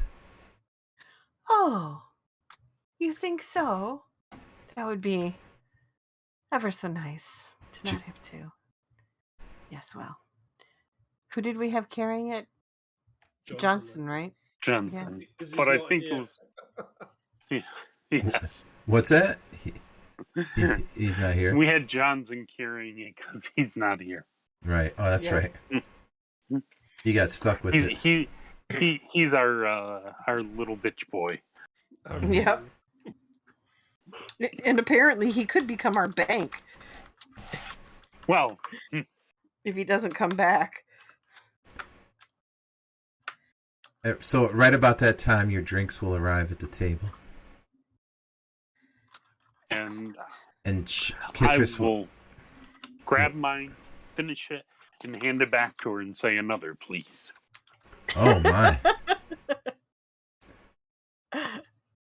And I can see you are an expert drinker. Will any of you be ordering supper of any sort, or are you all just a drinking sort? No. In time. Supper, yes, eventually. Okay, very well then. More drinks for the dwarf. Perhaps you could bring some local fare. Local. What's the word I'm looking for? Nibbles. Snacks. Oh, we've just gotten some beef jerky in. It's locally grown beef. Alrighty then, we'll try that. Okay. I wonder how they grow beef. How they grow beef. I see. Usually you raise it. Yes. Grow beef. Oh, I see. This is how it's going to be, huh? Very well, then. Let us proceed like that the rest of this encounter. So Johnson will reach into his pack and take out the box and unwrap it from the whatever cloth or whatever it was that you had. It had been wrapped in. I'll whisper to him to do it. What's the word I'm looking for? Discreet. Yes. Make sure people are not able to see what he's doing. Yes. Okay. So he'll take it out and sort of put it in the center of the table. And then that's discreet. The people at this table sort of get up quietly and walk away and reseat themselves. And then continue probably their feel- conversation. They Yeah. probably feel the emanations. Yes. Yeah. You notice one of them looks like he might be a paladin or something, a cleric of some sort. Oh, they feel the evil. Mm-hmm. Now they're glancing back at your table occasionally. Maybe we should put that away now that you've seen it. Maybe we shouldn't have brought it out here. Yep. And as soon as Johnson does put it on the table, Aranda will look at Jakar. Jakar will nod. See, and he'll say, "See, I told you." Probably these idiots will just whip it out. Oh, it's so. I believed you. I believe it is what you said it was. So yes, please put that away. My sisters and I would have a ritual that we can perform, which will destroy this cursed item. Hopefully for good. Really? And can you tell us any more Excellent. about this ritual? Is it something we might have heard of? Oh, I don't know. It when Jakar showed up at the temple and asked to speak to our head abbotess. Abbess. Sorry, that's right, Abbess. She sent several of the more senior sisters to go digging through their library. And all I heard was that there was some ritual that they thought they might be able to perform, which would change the crystal into a form which made it unable to be reconstituted. Excellent. That would be a good. Right, and that would disable it being used in evil ways. So. And do they need time to prepare this ritual? Yes, in fact, they're preparing the temple now. It's going to involve everyone in the temple, of course. Spectacular. That means Mara will be there. And how long will it take for the preparations to be complete? My understanding is it would take probably an hour or two. But I don't... Oh. That's a bit above my head. I was thinking more a day or two because we have some other things to attend to first before we're ready to dispose of this item. Oh, I'm afraid that the Sisters of the Temple and I will insist that you please take it immediately. Every moment that this thing exists is another moment that the dark forces might become aware of it and even try to take it from us. Am I detecting anything off here? Because I sure as hell am. And I'm wondering if Clara can know. You can give me a wisdom check. Anybody who wants to. Yeah. Well, I want to look at her and make just. I don't think she's evil, but I have to make sure. So. Mm-hmm. Yeah. Chant a little.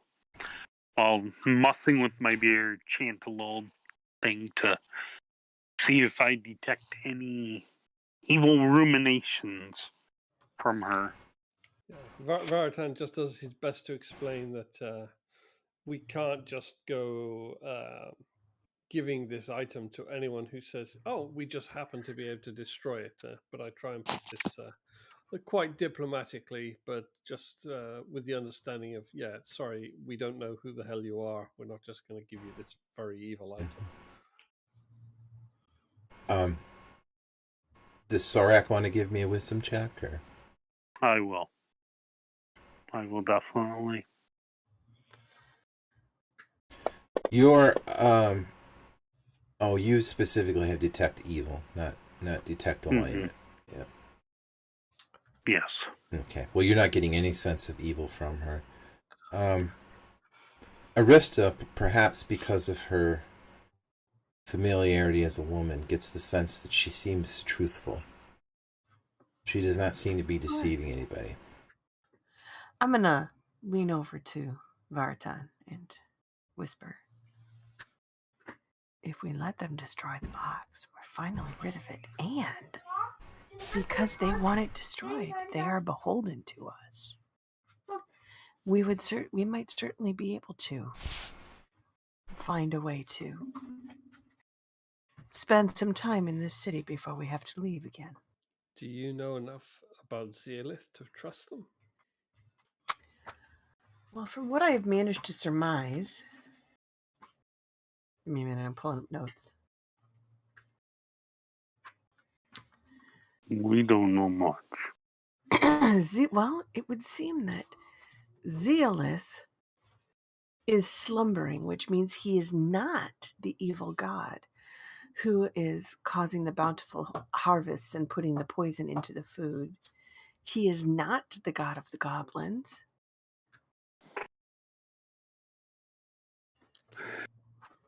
I'd like some time to just check in the library before we hand over this box to them. It should not take, Yeah. half a day, yeah? Yes. So Tomorrow on the eve. she will see you sort of talking and whispering, and she'll say, I see you have doubts. Let me assure you that this ritual is going to come at a great cost to the temple, to the order. But it will be the only way to deal with this great potential evil. How about if we can do this tomorrow afternoon? It's not half a day delay. I'm sure we can guard this box for another half a day. We've been watching it long enough. I can only relay your message back to the sisters. I can't force you to do anything, of course. Of course. So if you let them know that tomorrow afternoon we will come by, they can make their preparations for then. Okay.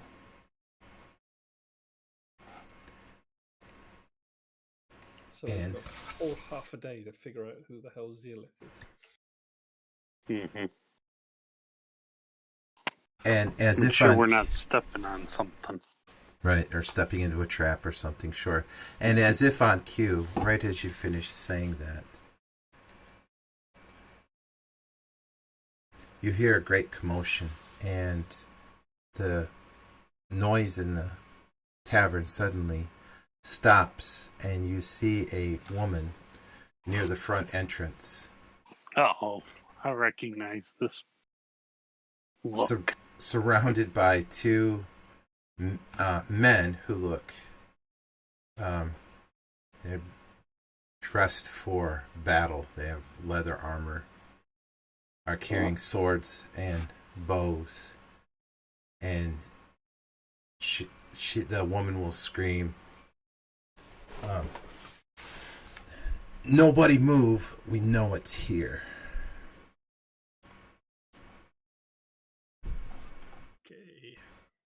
And then a commotion will begin, and everyone in the tavern will begin to move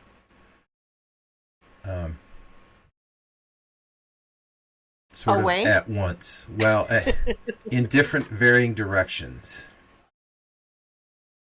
So, let us begin with Arista. What do you want to do? First, I have to ask you to real quick check Telegram. The young man has come inside with a request.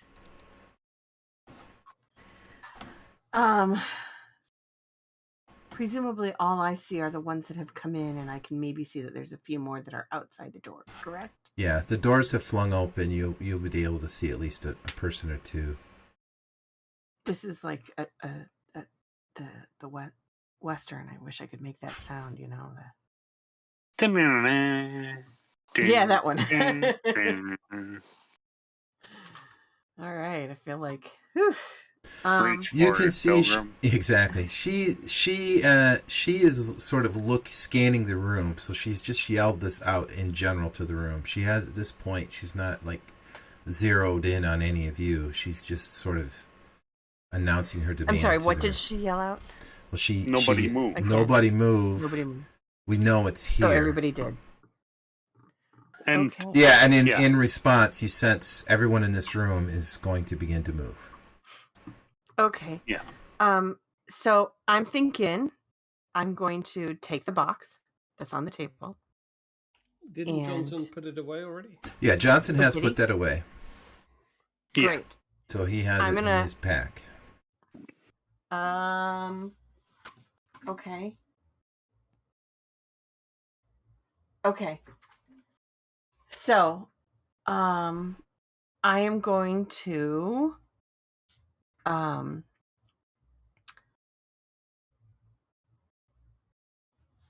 grab Johnson, just kind of tug on his shirt a little bit to get his attention without saying anything, Hmm. and look, not turn my whole body, but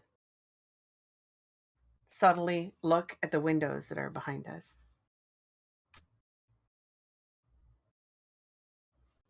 Okay. Trying to indicate to him that he and I should get out of here with that box. Okay, so you try to mime Yes. the Western jump through the windows with a roll. Subtly, yes. Yes. Okay. Yes, subtly. Okay. As you do that, this bandit starts running in the room, stops and starts shooting. And these two bandits will spread out and start shooting Shooting who? at the patrons who are moving around them, because this group of patrons will actually draw weapons and jump up on the one woman here will jump up on the table, and they will begin to attack Oh, that's the nice. bandit. Excellent. Someone This is on our cover. side for once. And I'm And- sorry, Mark. Did you have an answer for me? By the way, I'm being bugged again. Oh, that's fine. It's a birthday party, but he doesn't have a gift. That they aren't doing any. So, Oh, that's fine then. all right. Okay. Thank you.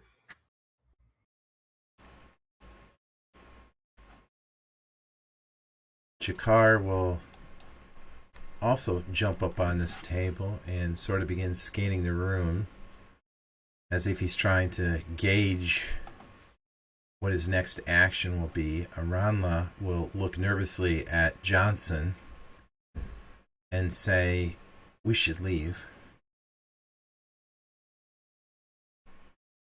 And the rest of the patrons, I don't want to go through every patron, so that we just assume that they're all sort of, or most of them are actually look like they are prepared to have a fight. What does Vartan want to do? Varatan is going to pull one of his lure stone out of his belt pouch, and he is going to toss it across the room to. Oh, there's a back door and there's people coming in there. Never mind. I'm still going to do it, and I'm going to toss it to approximately here across the room, more or less. Okay, and I recall that it creates a sort of light of a fascinating light. What was the range on it? 50-foot area. Wow, Anything within okay. 50 foot.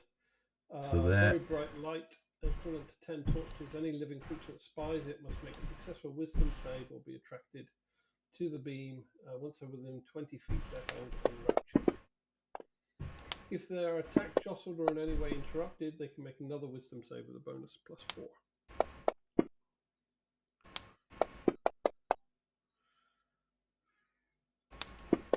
I'm just going to make a couple of rough rolls for folks. Yeah. So basically, it'll catch anyone coming in through that western door. Okay, I'm sorry. You have my full attention again.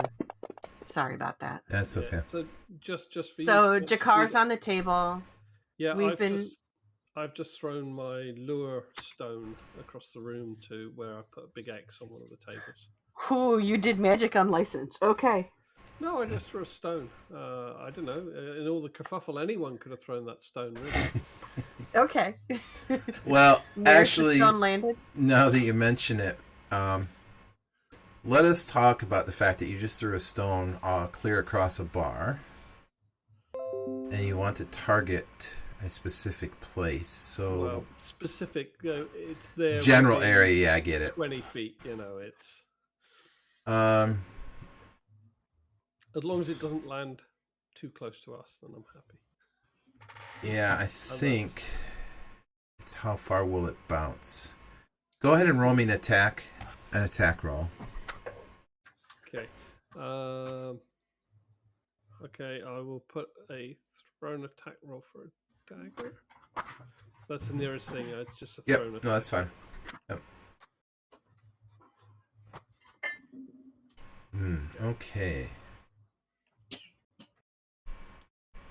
We're gonna say it lands a bit farther than you thought, and so this top group up at the top, the bandit and the three or four, actually four adventurers that were up there are not affected.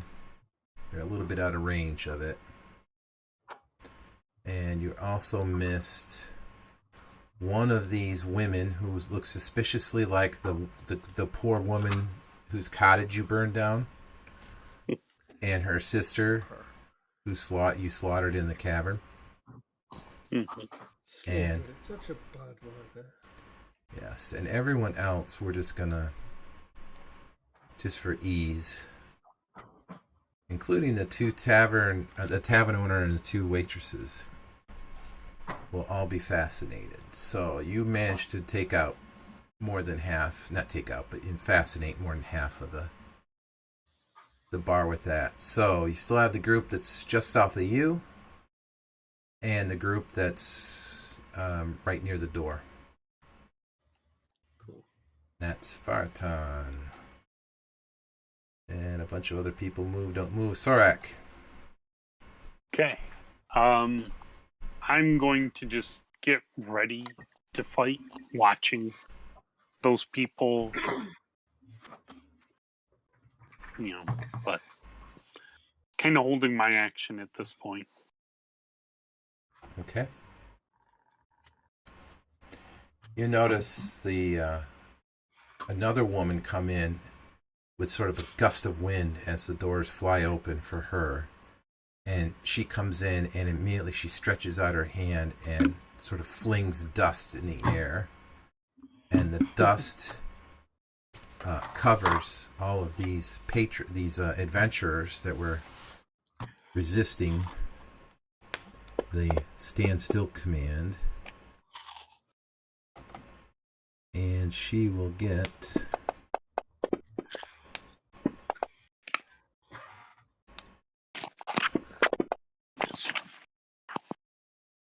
all but one of them will immediately become engulfed in flames.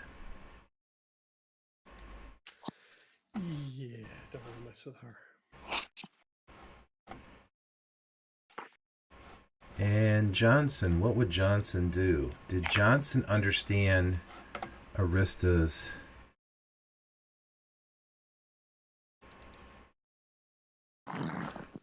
Hinting. her mime? Did she wiggle her ears and her eyebrows at him? Yeah, exactly.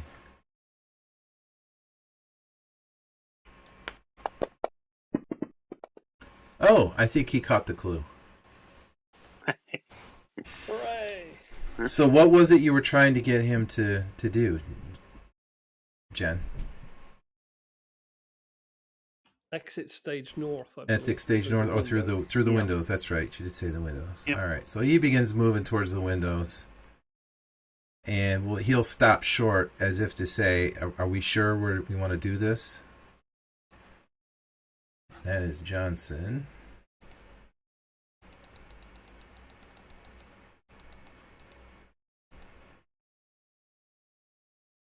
I believe we're at the top of the order again. So, Varatan, what do you want to do?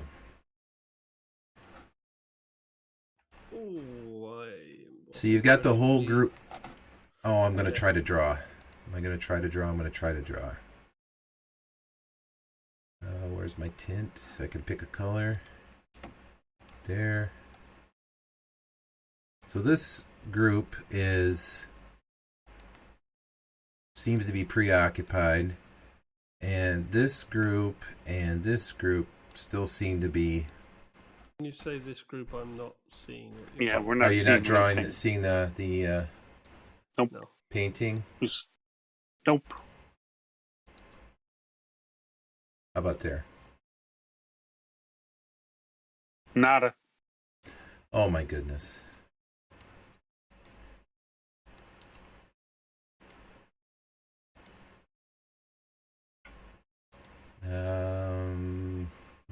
Oh, because I'm not using the right tool. So there's a group down here that, can you see that? Yes.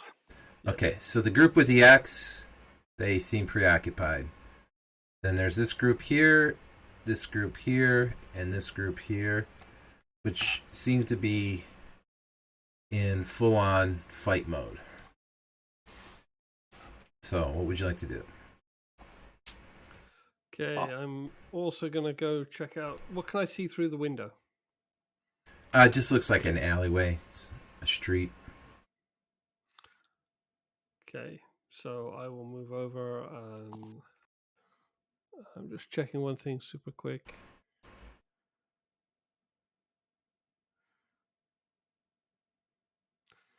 Yeah, I will move over, open the window, and... Oh, I'm drawing. My intention.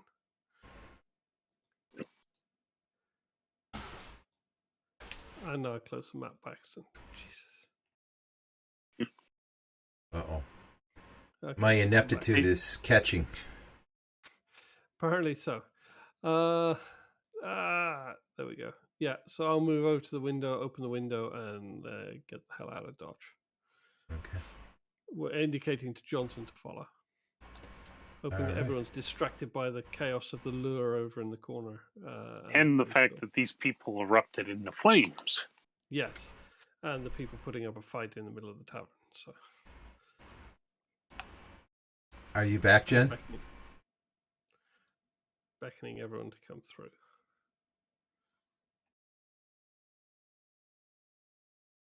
All right. I'm assuming it was her idea, so I'm assuming she's going to be by diving through the window. Do a gymnastic roll. Jakar will say, "Oh, what? Why are we leaving? It's been so long since I've had such a good bar fight, and this looks like it's going to be a wonderful one. Are we really leaving?" Yes, we're leaving. She's making fire from dust in her fingers and setting people on fire. Not in the mood to get set on fire today, Jakar. All right, Sorak, what do you want to do? I'm gonna move towards the door or the window there. Exit. And try to get out. Hopefully, somebody will pull me out. I think Johnson would probably give you a hand. Probably kicking the ass, but yeah. All right. Yes, he roughly pushes you by the butt right out the window, and follows you out. Okay. And yes, Aranla will also follow. Just as we're out here, and it is a little bit relevant, depends on what happens next. This alley that we're in, is it going north, south, east, west? Do we see a fork or anything in the distance? Can we just see the alley? I'm looking at my specific line of sight, what the furthest thing I can see is, for example. Right. So it is, imagine a street. There are buildings fairly close together. So sort of a typical European city setting. So there is, you're on a street that's running east-west, and there are streets on either side of the tavern. And does it go really far east-west? Can I see quite far in the distance, or is it where we are? Yep, if you want to, if you peek back at the Anokai map. you can see that I had highlighted the So it's in. really, yeah. So you're sort of. I mean, there are streets that, and this one, they're running north, south, east, and west, except that one block up, they run a little. It's a little more of a diagonal. But you're in. What side of that building have we come out of? You've come out of the north side. Out of the north side. It's that little thin alley at the top there. Yep. Okay.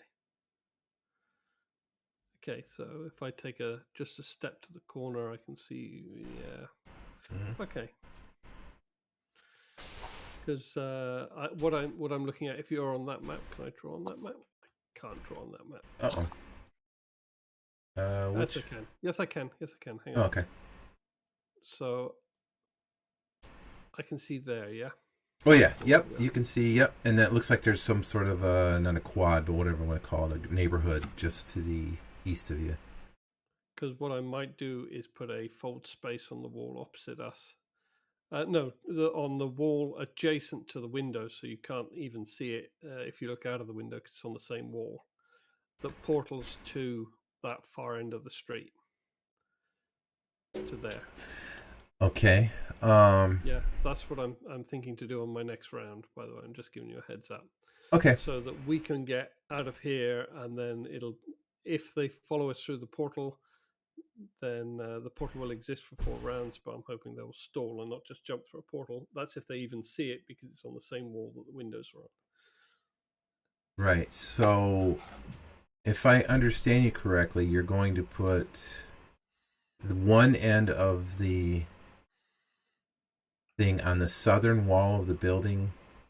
No, on the wall adjacent, on the wall of the inn, Mm-hmm. but adjacent to the windows. So it's on the wall of the inn itself, next to the windows, but on the outside wall. So Okay. anyone inside looking out of the window won't see it because it's right next to them. Yeah. Right. And I'm sorry, you said that was a fold space, so you're going to.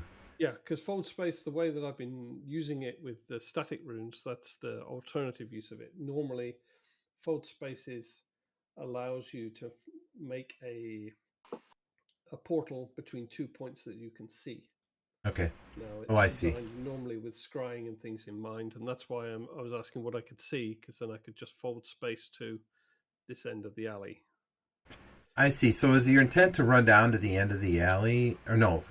No, to fold space just to the kind end of of the alley. dive into the portal right there. Kind of portal from where we are to down there without having to run past the edge of the building where we get seen. Yeah. I am so sorry. I'm dense. I finally get it. I see. So you're trying to create an instant portal from the northern side of this building to the end of that street. Yes. As a way even to. if they do see the portal, maybe they won't jump into an unknown portal immediately, and it only lasts for 4 rounds, so we might get away with that way. Okay. So that's my plan for next round. No, it's fantastic. So I tell you what I was wanting to do with this was to have a little bit of a skill challenge. I don't know if you guys are familiar with 4E. This was something that was really popular with 4E.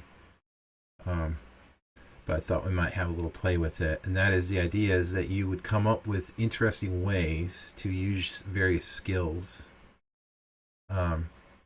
And if you were succeeded on your skill check, that was considered a success. So you'd get so many successes before so many failures means you succeed on the challenge.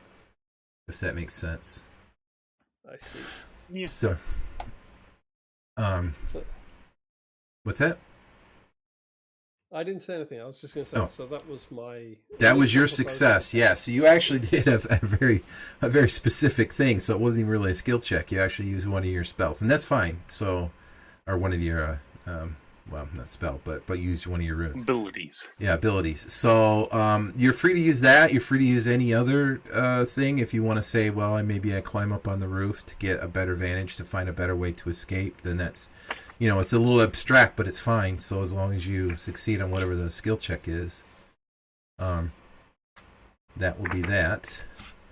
Because the intent here is that they will be chasing you. So if we can get 5 successes before 3 failures, then So I was planning at least that will give us a decent head start, and then they can still follow us, of course. Yep. So that's one. So let's see. Let's just go through the party group here. And you're all outside. You see Vartan starting to scribe his runes. Let's go back to our combat tracker. Who was next? Next would be Arista. Are you back with us, Jen?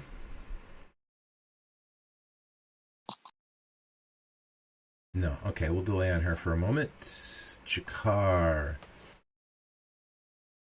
Jakar will see what you're doing, and we're going to pass on Jakar for the moment. Sorak, what do you want to do?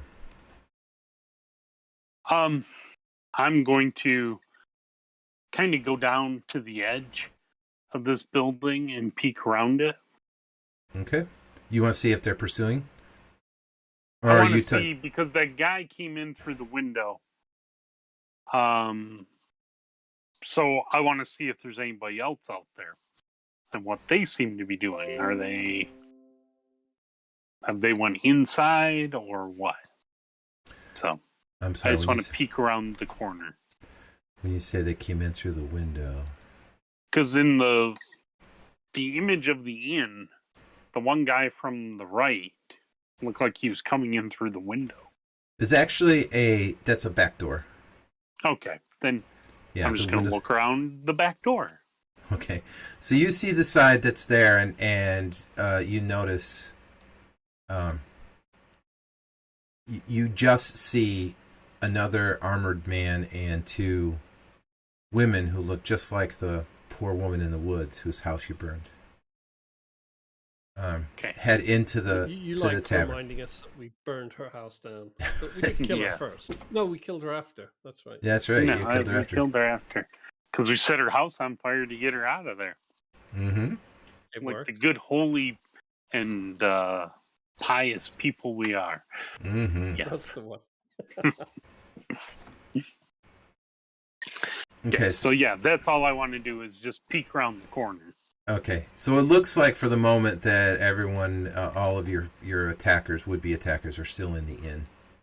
And you notice Can you hear me now? Yes. Yes.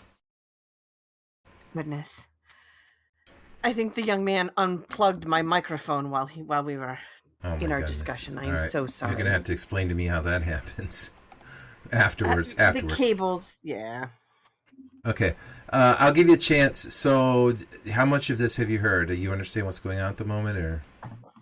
Oh, I at least know that we are outside and that Veritan is trying to do some sort of something that's going to get us from here to the end of the street real fast. Yes.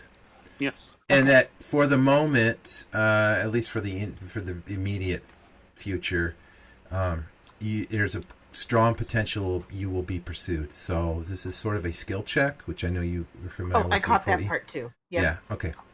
So if you want to attempt some sort of skill or a check or even a spell is fine. That would count as a success if you actually land the skill. Land the spell. Okay.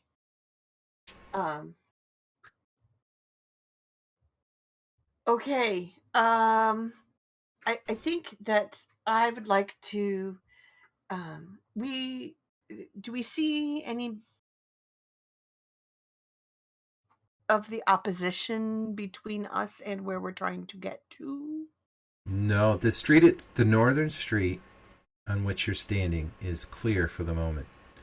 We saw Sorak peek around the eastern side of the building, and he noticed two women and a man pile into the tavern From the So back Okay. door.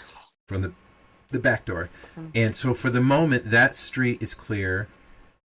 The east-west street that you're on is clear. And we are headed for. Away from here. Yes, and Vartan has created a portal that would get you immediately to the end of the street to the west. Okay. And I might suggest that we would want to get to the temple. Yeah, Okay. sounds good to me. So, Where is the temple? that's what I'm going to ask Aranla. And she will say, yes, please follow me. And she will begin to lead you through the street. In which direction? It'll be to the north and east. In North reality, it's halfway across the city. And at the Yay. moment, you're being pursued. Okay. Right. But we don't want her to lead us anywhere until we're at least away from the tavern. So, Right. Yes. Oh, I see. Okay. Yes. because I can always make another of these portals to take a big jump across the city if we're in a well-sheltered corridor or something. Yeah. Okay. Where people are watching me Okay. etch things on walls. Like you're tagging, right? Like, Yeah. Look, tagging with magic, watch out for which me. is Frowned and double frowned upon. Yes. Right. Oh, there is that fact too, that you did just demonstrate the use of something like magic. Then again, so did the attackers. The woman. Right. Yeah, they must have made that lure effect in the corner. Mm-hmm. So I would like to explain to Aranla Okay. that You're going to have to do that in the next turn because you've already used like okay. 20 seconds to have a conversation. Okay.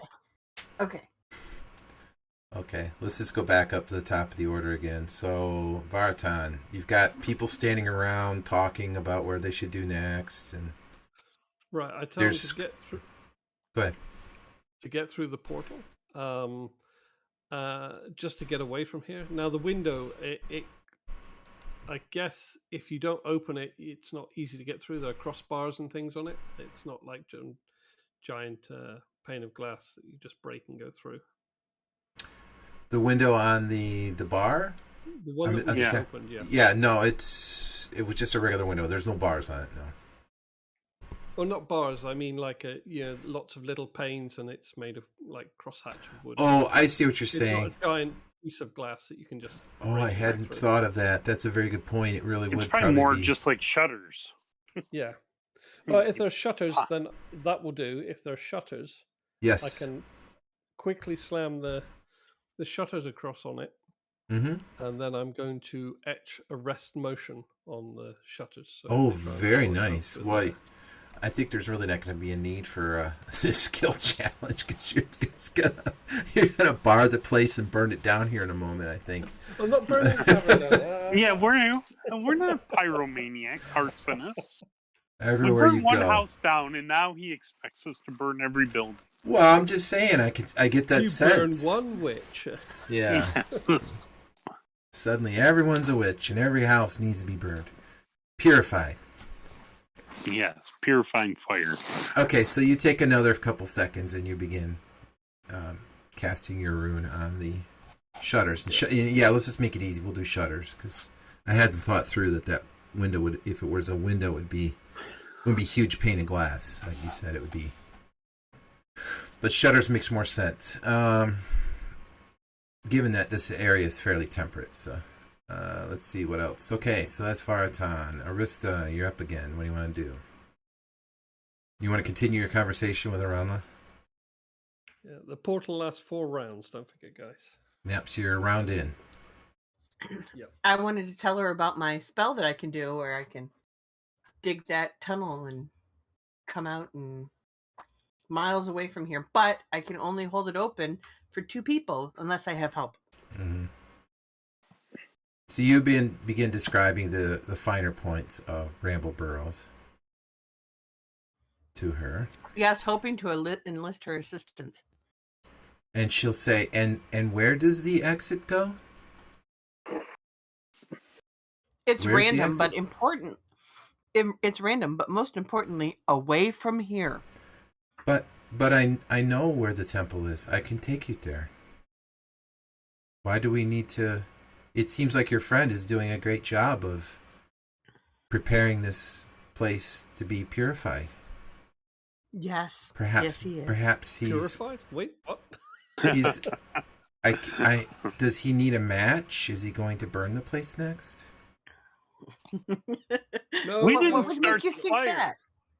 We didn't start this fire. It was always burning. Mm-hmm. it was like that when we got here. Yeah. Jakar's like, well, why are we standing around? There's a great bar fight going on in there. Sorry. I agree. Let's get out of here. Okay. I'll go through the portal and secure the other side to make sure there's nobody there. Okay, so you appear at the end of the street, almost if by magic. I think Johnson is the only one left. Nope, then around. Johnson will just follow suit. So now he's at the end of the street with you. And Aranla will say, okay, it's the temple is kind of the other way, but let's go here first. I understand you're trying to flee. And possibly burn this place down. But that's not my business. And she'll step through. Another day. Okay. It's a really good tavern. This is very strange to have a bar fight. So she'll step through and she's now at the end of the street with you. Okay. Vartan, I think you're probably, you're done casting your rune. The windows are barred.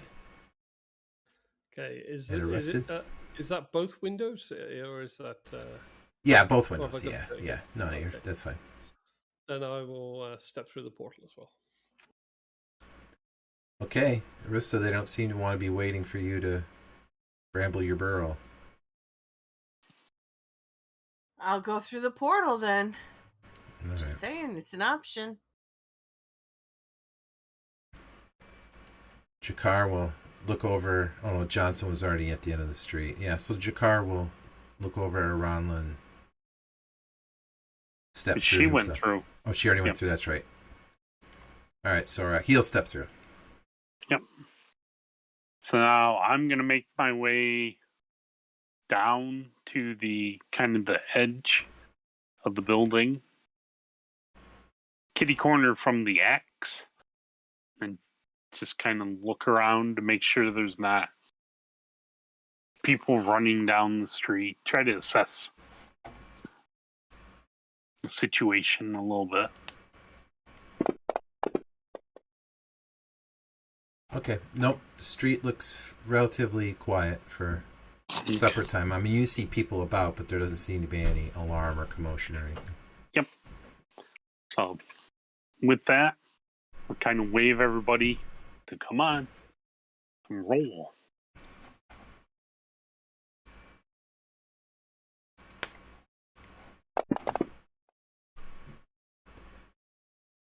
Ooh, okay.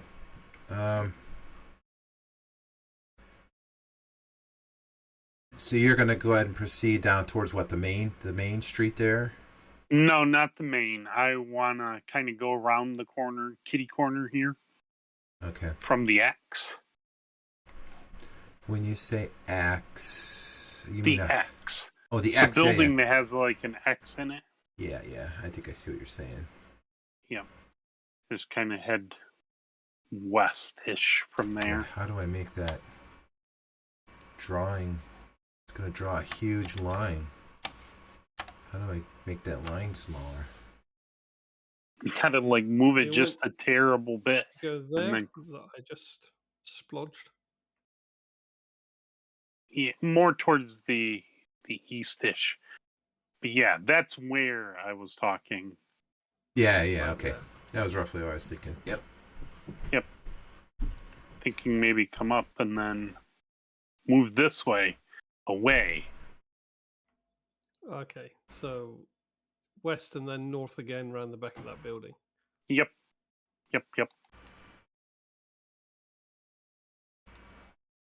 Just because we were just on a place that's on the main road, I don't really want to step onto the main road just yet. Get some distance. And then just blend in. So that black dot that I put, that's roughly where we came out of the portal. Yep. And then I went down to the corner to see if there's any kind of commotion going on. Okay. So. And Aranla will follow you and say, yeah, this is the way. And she will want to take you to this street up the street here. Yep. Perfect. Yep.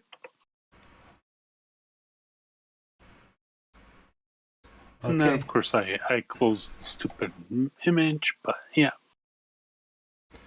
And as you all start to turn the corner, you do hear banging, and I didn't mention it, but as you were heading through your portal, you could hear screams inside, and a great calamity. Well, somebody did set the people on fire, so yeah. Well, maybe they will end up burning the place down, but it wasn't us. Exactly. Important thing to take note of here. We didn't even light a match. In fact, we only really locked one set of windows, right? Exactly. People can Yeah, still the leave doors were via still the there. emergency exits, as long as they're not enraptured by a lure charm. Well, there is that potential issue. How long does the lure last? A long time. Yeah, 10 minutes per level. 20 Yeah, minutes. I was gonna say I recall it being Yeah. impossibly yeah. long. Well, But they can't overcome it if wasn't there's us. some It was sort those of... other people. They can. Every 4 melee rounds, they get a wisdom save. And if their Yep. attack jostled or in any other way interrupted, like, for example, on fire, then they get another wisdom save with a bonus of +4. So Well, there you go. They'll get out they'll be fine. if they catch on fire. Mhm. Yeah. Trapped in there with those evil creatures. All right, so Aranda will want to continue heading up that street, and she'll say, "Come on, it's the temple's this way. We need to get there as soon as possible." Are you going to follow her, or are you still distrustful, or? I will follow her At this I'm point, I ready to will follow her. follow. Yes. Okay. Because if she was with them, they wouldn't be looking for who had the artifact. They would know it was her and where she was sitting and where she'd arranged to meet us. And they would have just surrounded us, come in through that window, and we'd be stuffed. But they didn't know who in the tavern they were looking for, so it can't be her. Okay. So, with that in mind, let us go to the House of Swords Abbey. And where on the map, by the way, is the...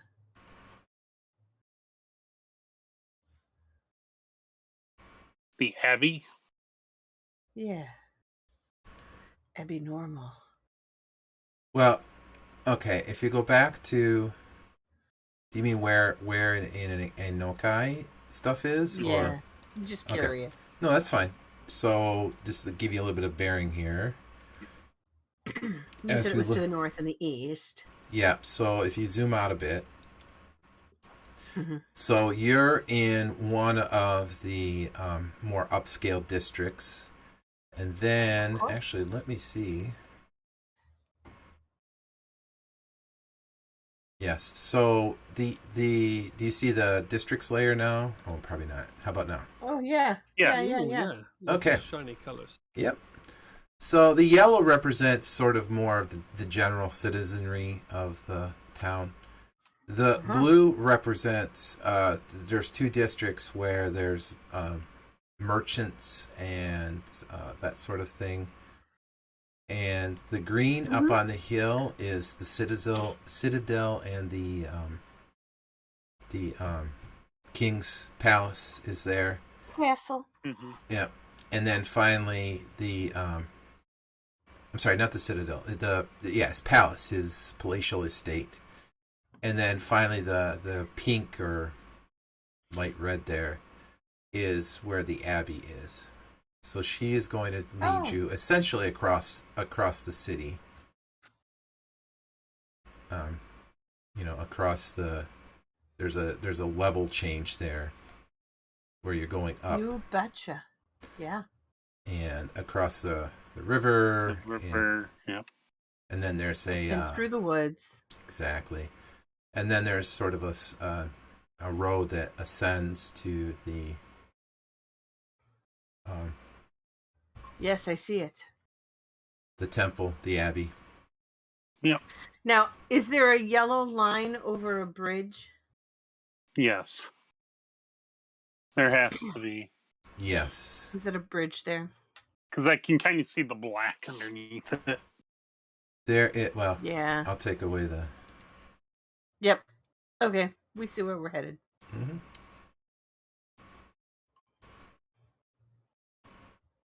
So yeah, we head up there to the House of Swords Abbey.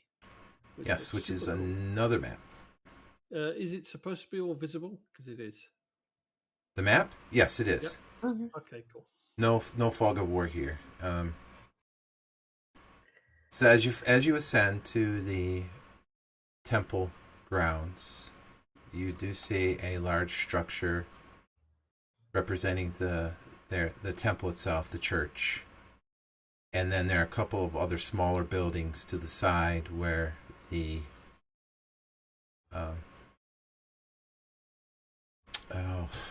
Like the sisters, yeah, not the laity. I want to say the barracks, but where they The live. dormitory. Yeah. Dormitory. Yeah. Yep, you can see is section 11 there is like a dormitory. I'm just being exceptionally childish here and looking at the main building of the temple, wondering if it's the House of Meat Sword Abbey. But Oh.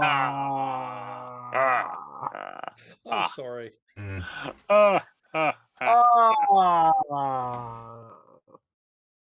That was good. And Of course, I don't share this information with what's her name, Arla or Alana. Aranla. That's it. Yep. And okay, what did I do with?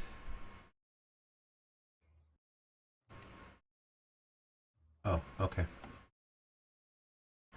So you get to the top of the stairs out into the grounds, and she quickly sort of takes you straight to the entrance to that large building, the church structure. Number one. She takes you straight to number one, those tall pillars. And out on the pillars, you're met by an older woman who the Arana runs up to, and she murmurs something quietly to her, and the woman says, "Yes, thank you so much for bringing it here so quickly. We must begin.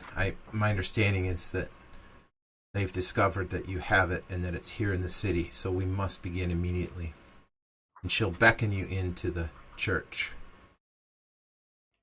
Okay, let's do this thing. When you get into the church, let me see if I can quickly clear out all the... People on fire. How did the news travel so fast, and how did they get here so fast? Very good question. Probably somebody pulling that thing out in the middle of a crowded inn. Yes, but remember how far from Holmgren we are. True. Yeah, true. All right. As you enter, you notice that there is in the center of the I don't know what to call this, where the swords cross on the floor. There is a small table, and on top of it is a sort of a rug. What's the word I'm looking for? A sheet with all sorts of crazy symbols, arcane, strange symbols inscribed into it. Like a tablecloth? Yes, like a tablecloth. But it's very thick. It's not just a thin tablecloth. It's almost like a rug. And the woman will motion to you to place the box with the shard on the table. On the pole, it's called a pole. This stiff and square card covered with linen, usually put on the altar cloth. Oh, okay, yeah, sure. And Paul, okay, yes. And as you do, a woman will step forward, as you approach, and she will. And wait a minute, I got to get you from the tracker onto the. I don't know, it's just called an No. altar cloth. A pole is a very specific thing on the altar cloth. So altar cloth is fine. Ooh, we're here. See, the Sisters of Zalith, they look so much nicer than the witches. Yes, they're all fairly young women. But another one will step forward, and she will look very scarred. She will be missing an eye, and half of her face will look like it was burned, perhaps. So there's a lot of scar tissue. But as she... Go ahead. If I look around, do I see Mara? Let me finish. And I'm yes, sorry, go ahead. so you barely recognize this woman, but she does remind you of Mara. But she is limping very seriously, and again, she's missing an eye, and half of her face looks like it was perhaps burned. And she will, as you notice her, she will sort of notice you at about the same time, and a quick smile will flash on her face, but then she will return to being very serious faced. And let's see, Johnson needs to come up and place. I apologize, I don't have a thing for the little ritual. It's just right at the cross. Yep, exactly. And at four points around this table, there would be 4 women sitting on the floor on little cloth pillows. Like those big futon kind of pillows, seated cross-legged, and they will be there. They'll have their hands clasped and folded in front of them, and sitting cross-legged, and they will be sort of murmuring as you approach. And as Johnson places the box, they will begin chanting something very strange. And the old woman will suggest, okay, we should all stand back now and be prepared for what is about to happen. How long will it take? Oh, this could take quite a few minutes, but there are certain to be forces in this world which do not want us to succeed in what we're about to do. Okay, so I'm But only minutes. drawing my bow and putting a silver arrow ready for it, because that's all I've got now. And I don't really want to step back. I'll stand next to. After all the crap that we've went through, I still don't want to let this thing out of my sight, so to say, my reach. So I want to stay relatively close. Maybe here if I can. Okay. I can stand there for hours, so quite a few minutes is not a problem. So after a few moments, the women seated at the 4 points begin to start to chant very loudly. And Sorak, give me a wisdom check.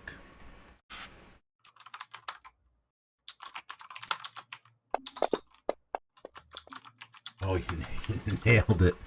Okay, it's a critical success. You begin to sense that something otherworldly is beginning to sort of materialize right here in front of you, and that these 4 women seem to be calling for something to happen.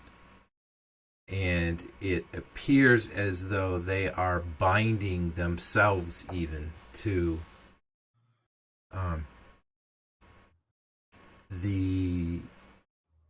binding themselves to the stone. To the stone? To the stone itself. The shard. Yes. So essentially they're calling upon something to happen, and it seems as if, with your incredible insight on this, perhaps given your perhaps that prayer earlier in the day has given you some additional insight. They seem to be creating a ritual or implementing a ritual, that will actually encase the stone. How's that? Encase. Yeah, sort of imprison and entrap it. And that as part of that, it seems like they may be perhaps binding themselves to be that protective shield. Well, nice knowing you, ladies. Okay. I'm going to kind of yell out and say, what is going on? I'm sensing that you're binding to this. That doesn't sound like the ritual you explained. So the older woman will say, "Shh, yeah, please do not interrupt the ritual. These sisters are going to sacrifice themselves to create a barrier around the stone which cannot be broken, therefore rendering this crystal completely useless." Okay. I will accept her statement, but I'd take a step forward. Okay. Give me another check. Okay. In the ritual that they're using, are they naming Zeolith? They're chanting in some language you don't understand. Okay. I will say, Sarak, there's nothing there. You do not sense that there's something nefarious going on here. You sense that this is a ritual of sacrifice, a self-sacrifice, rather. Okay.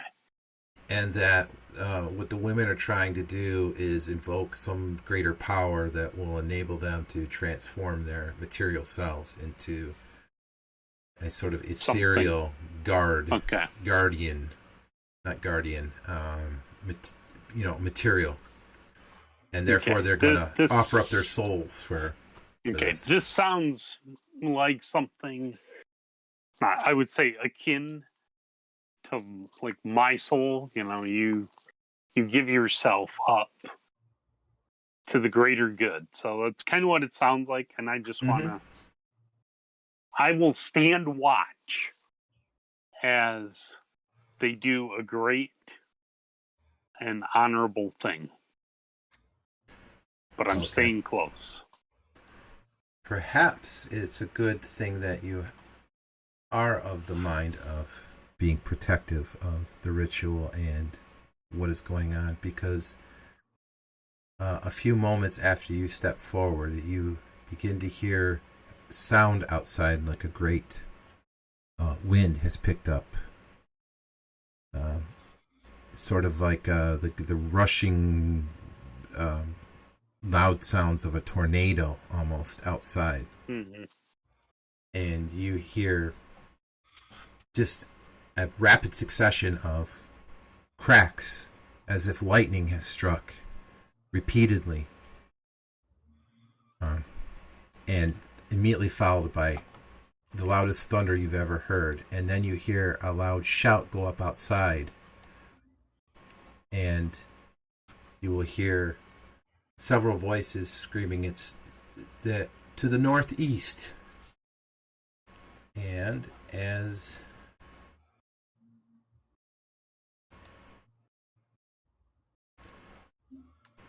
you hear that, outside of your view anyway,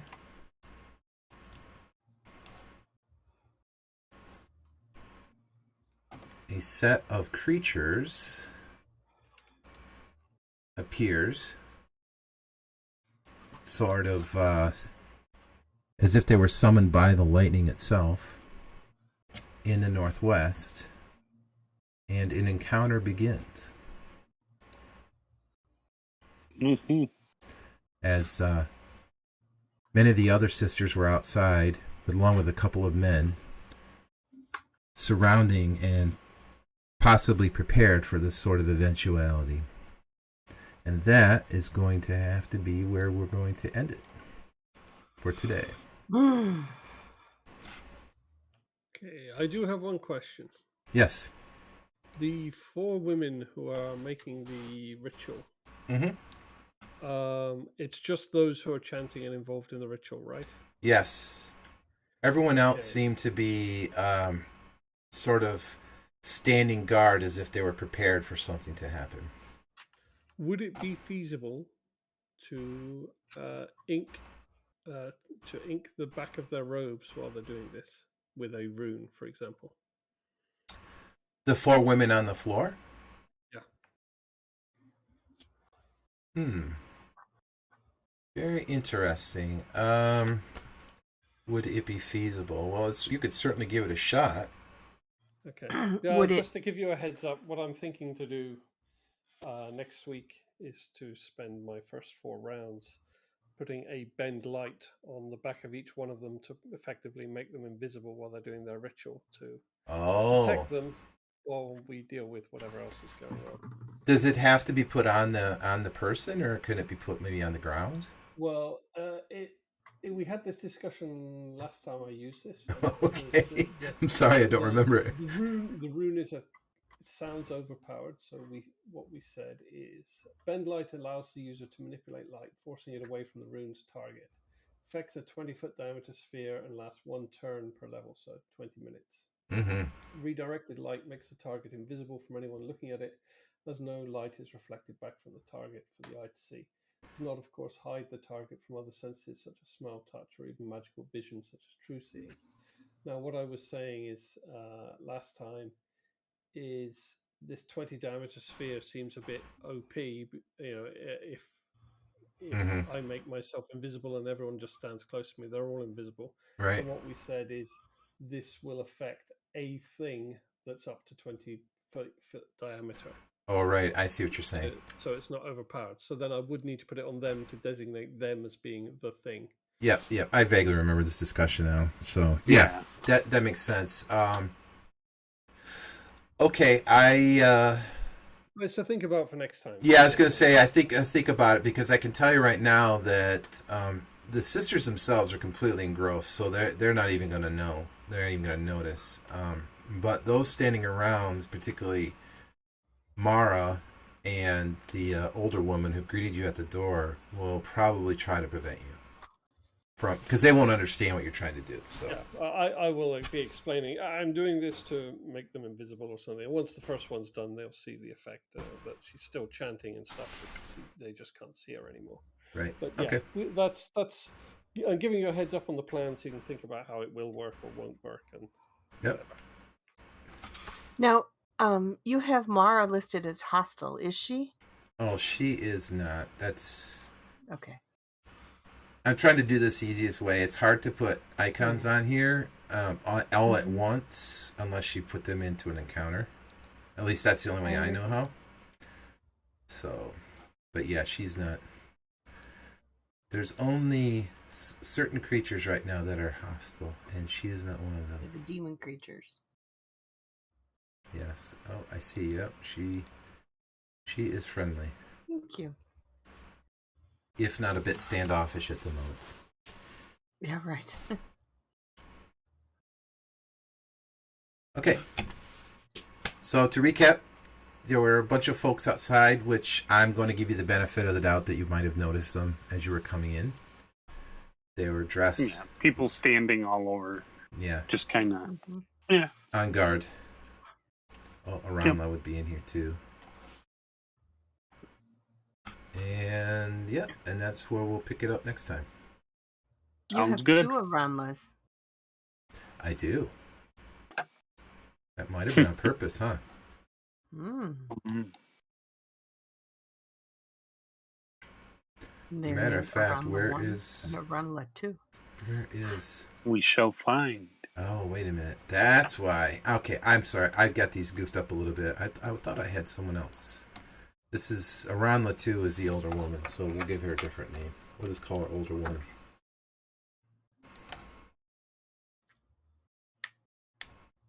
Abyss or Abyss. Abyss. Abyss.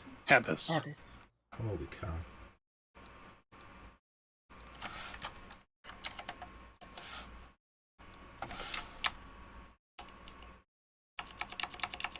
Okay. Cool. Anyway, thank Yeah. you very much for the game. It's Mhm. fun. And I'm going to need to head off. But looking forward to next week. Yes. Oh, Yeah. about next week. Yes. Oh, okay. Go ahead, Jen. We are not going to be home next Sunday.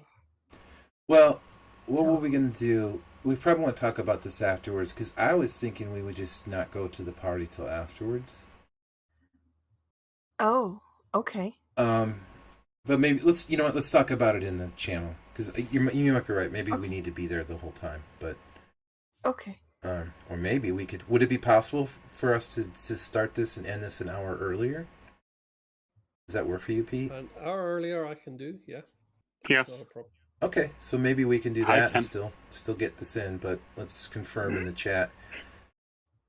And then one other thing is, so Johnson. So this is, I don't know, the second or third time he's no called, no showed. So, and I've tried to ping him on Discord and he hasn't responded. So I am thinking that maybe we need to think about having someone replace his Recruiting? Yeah. Well, I was going to recruit. I was thinking maybe we could have space for one more person.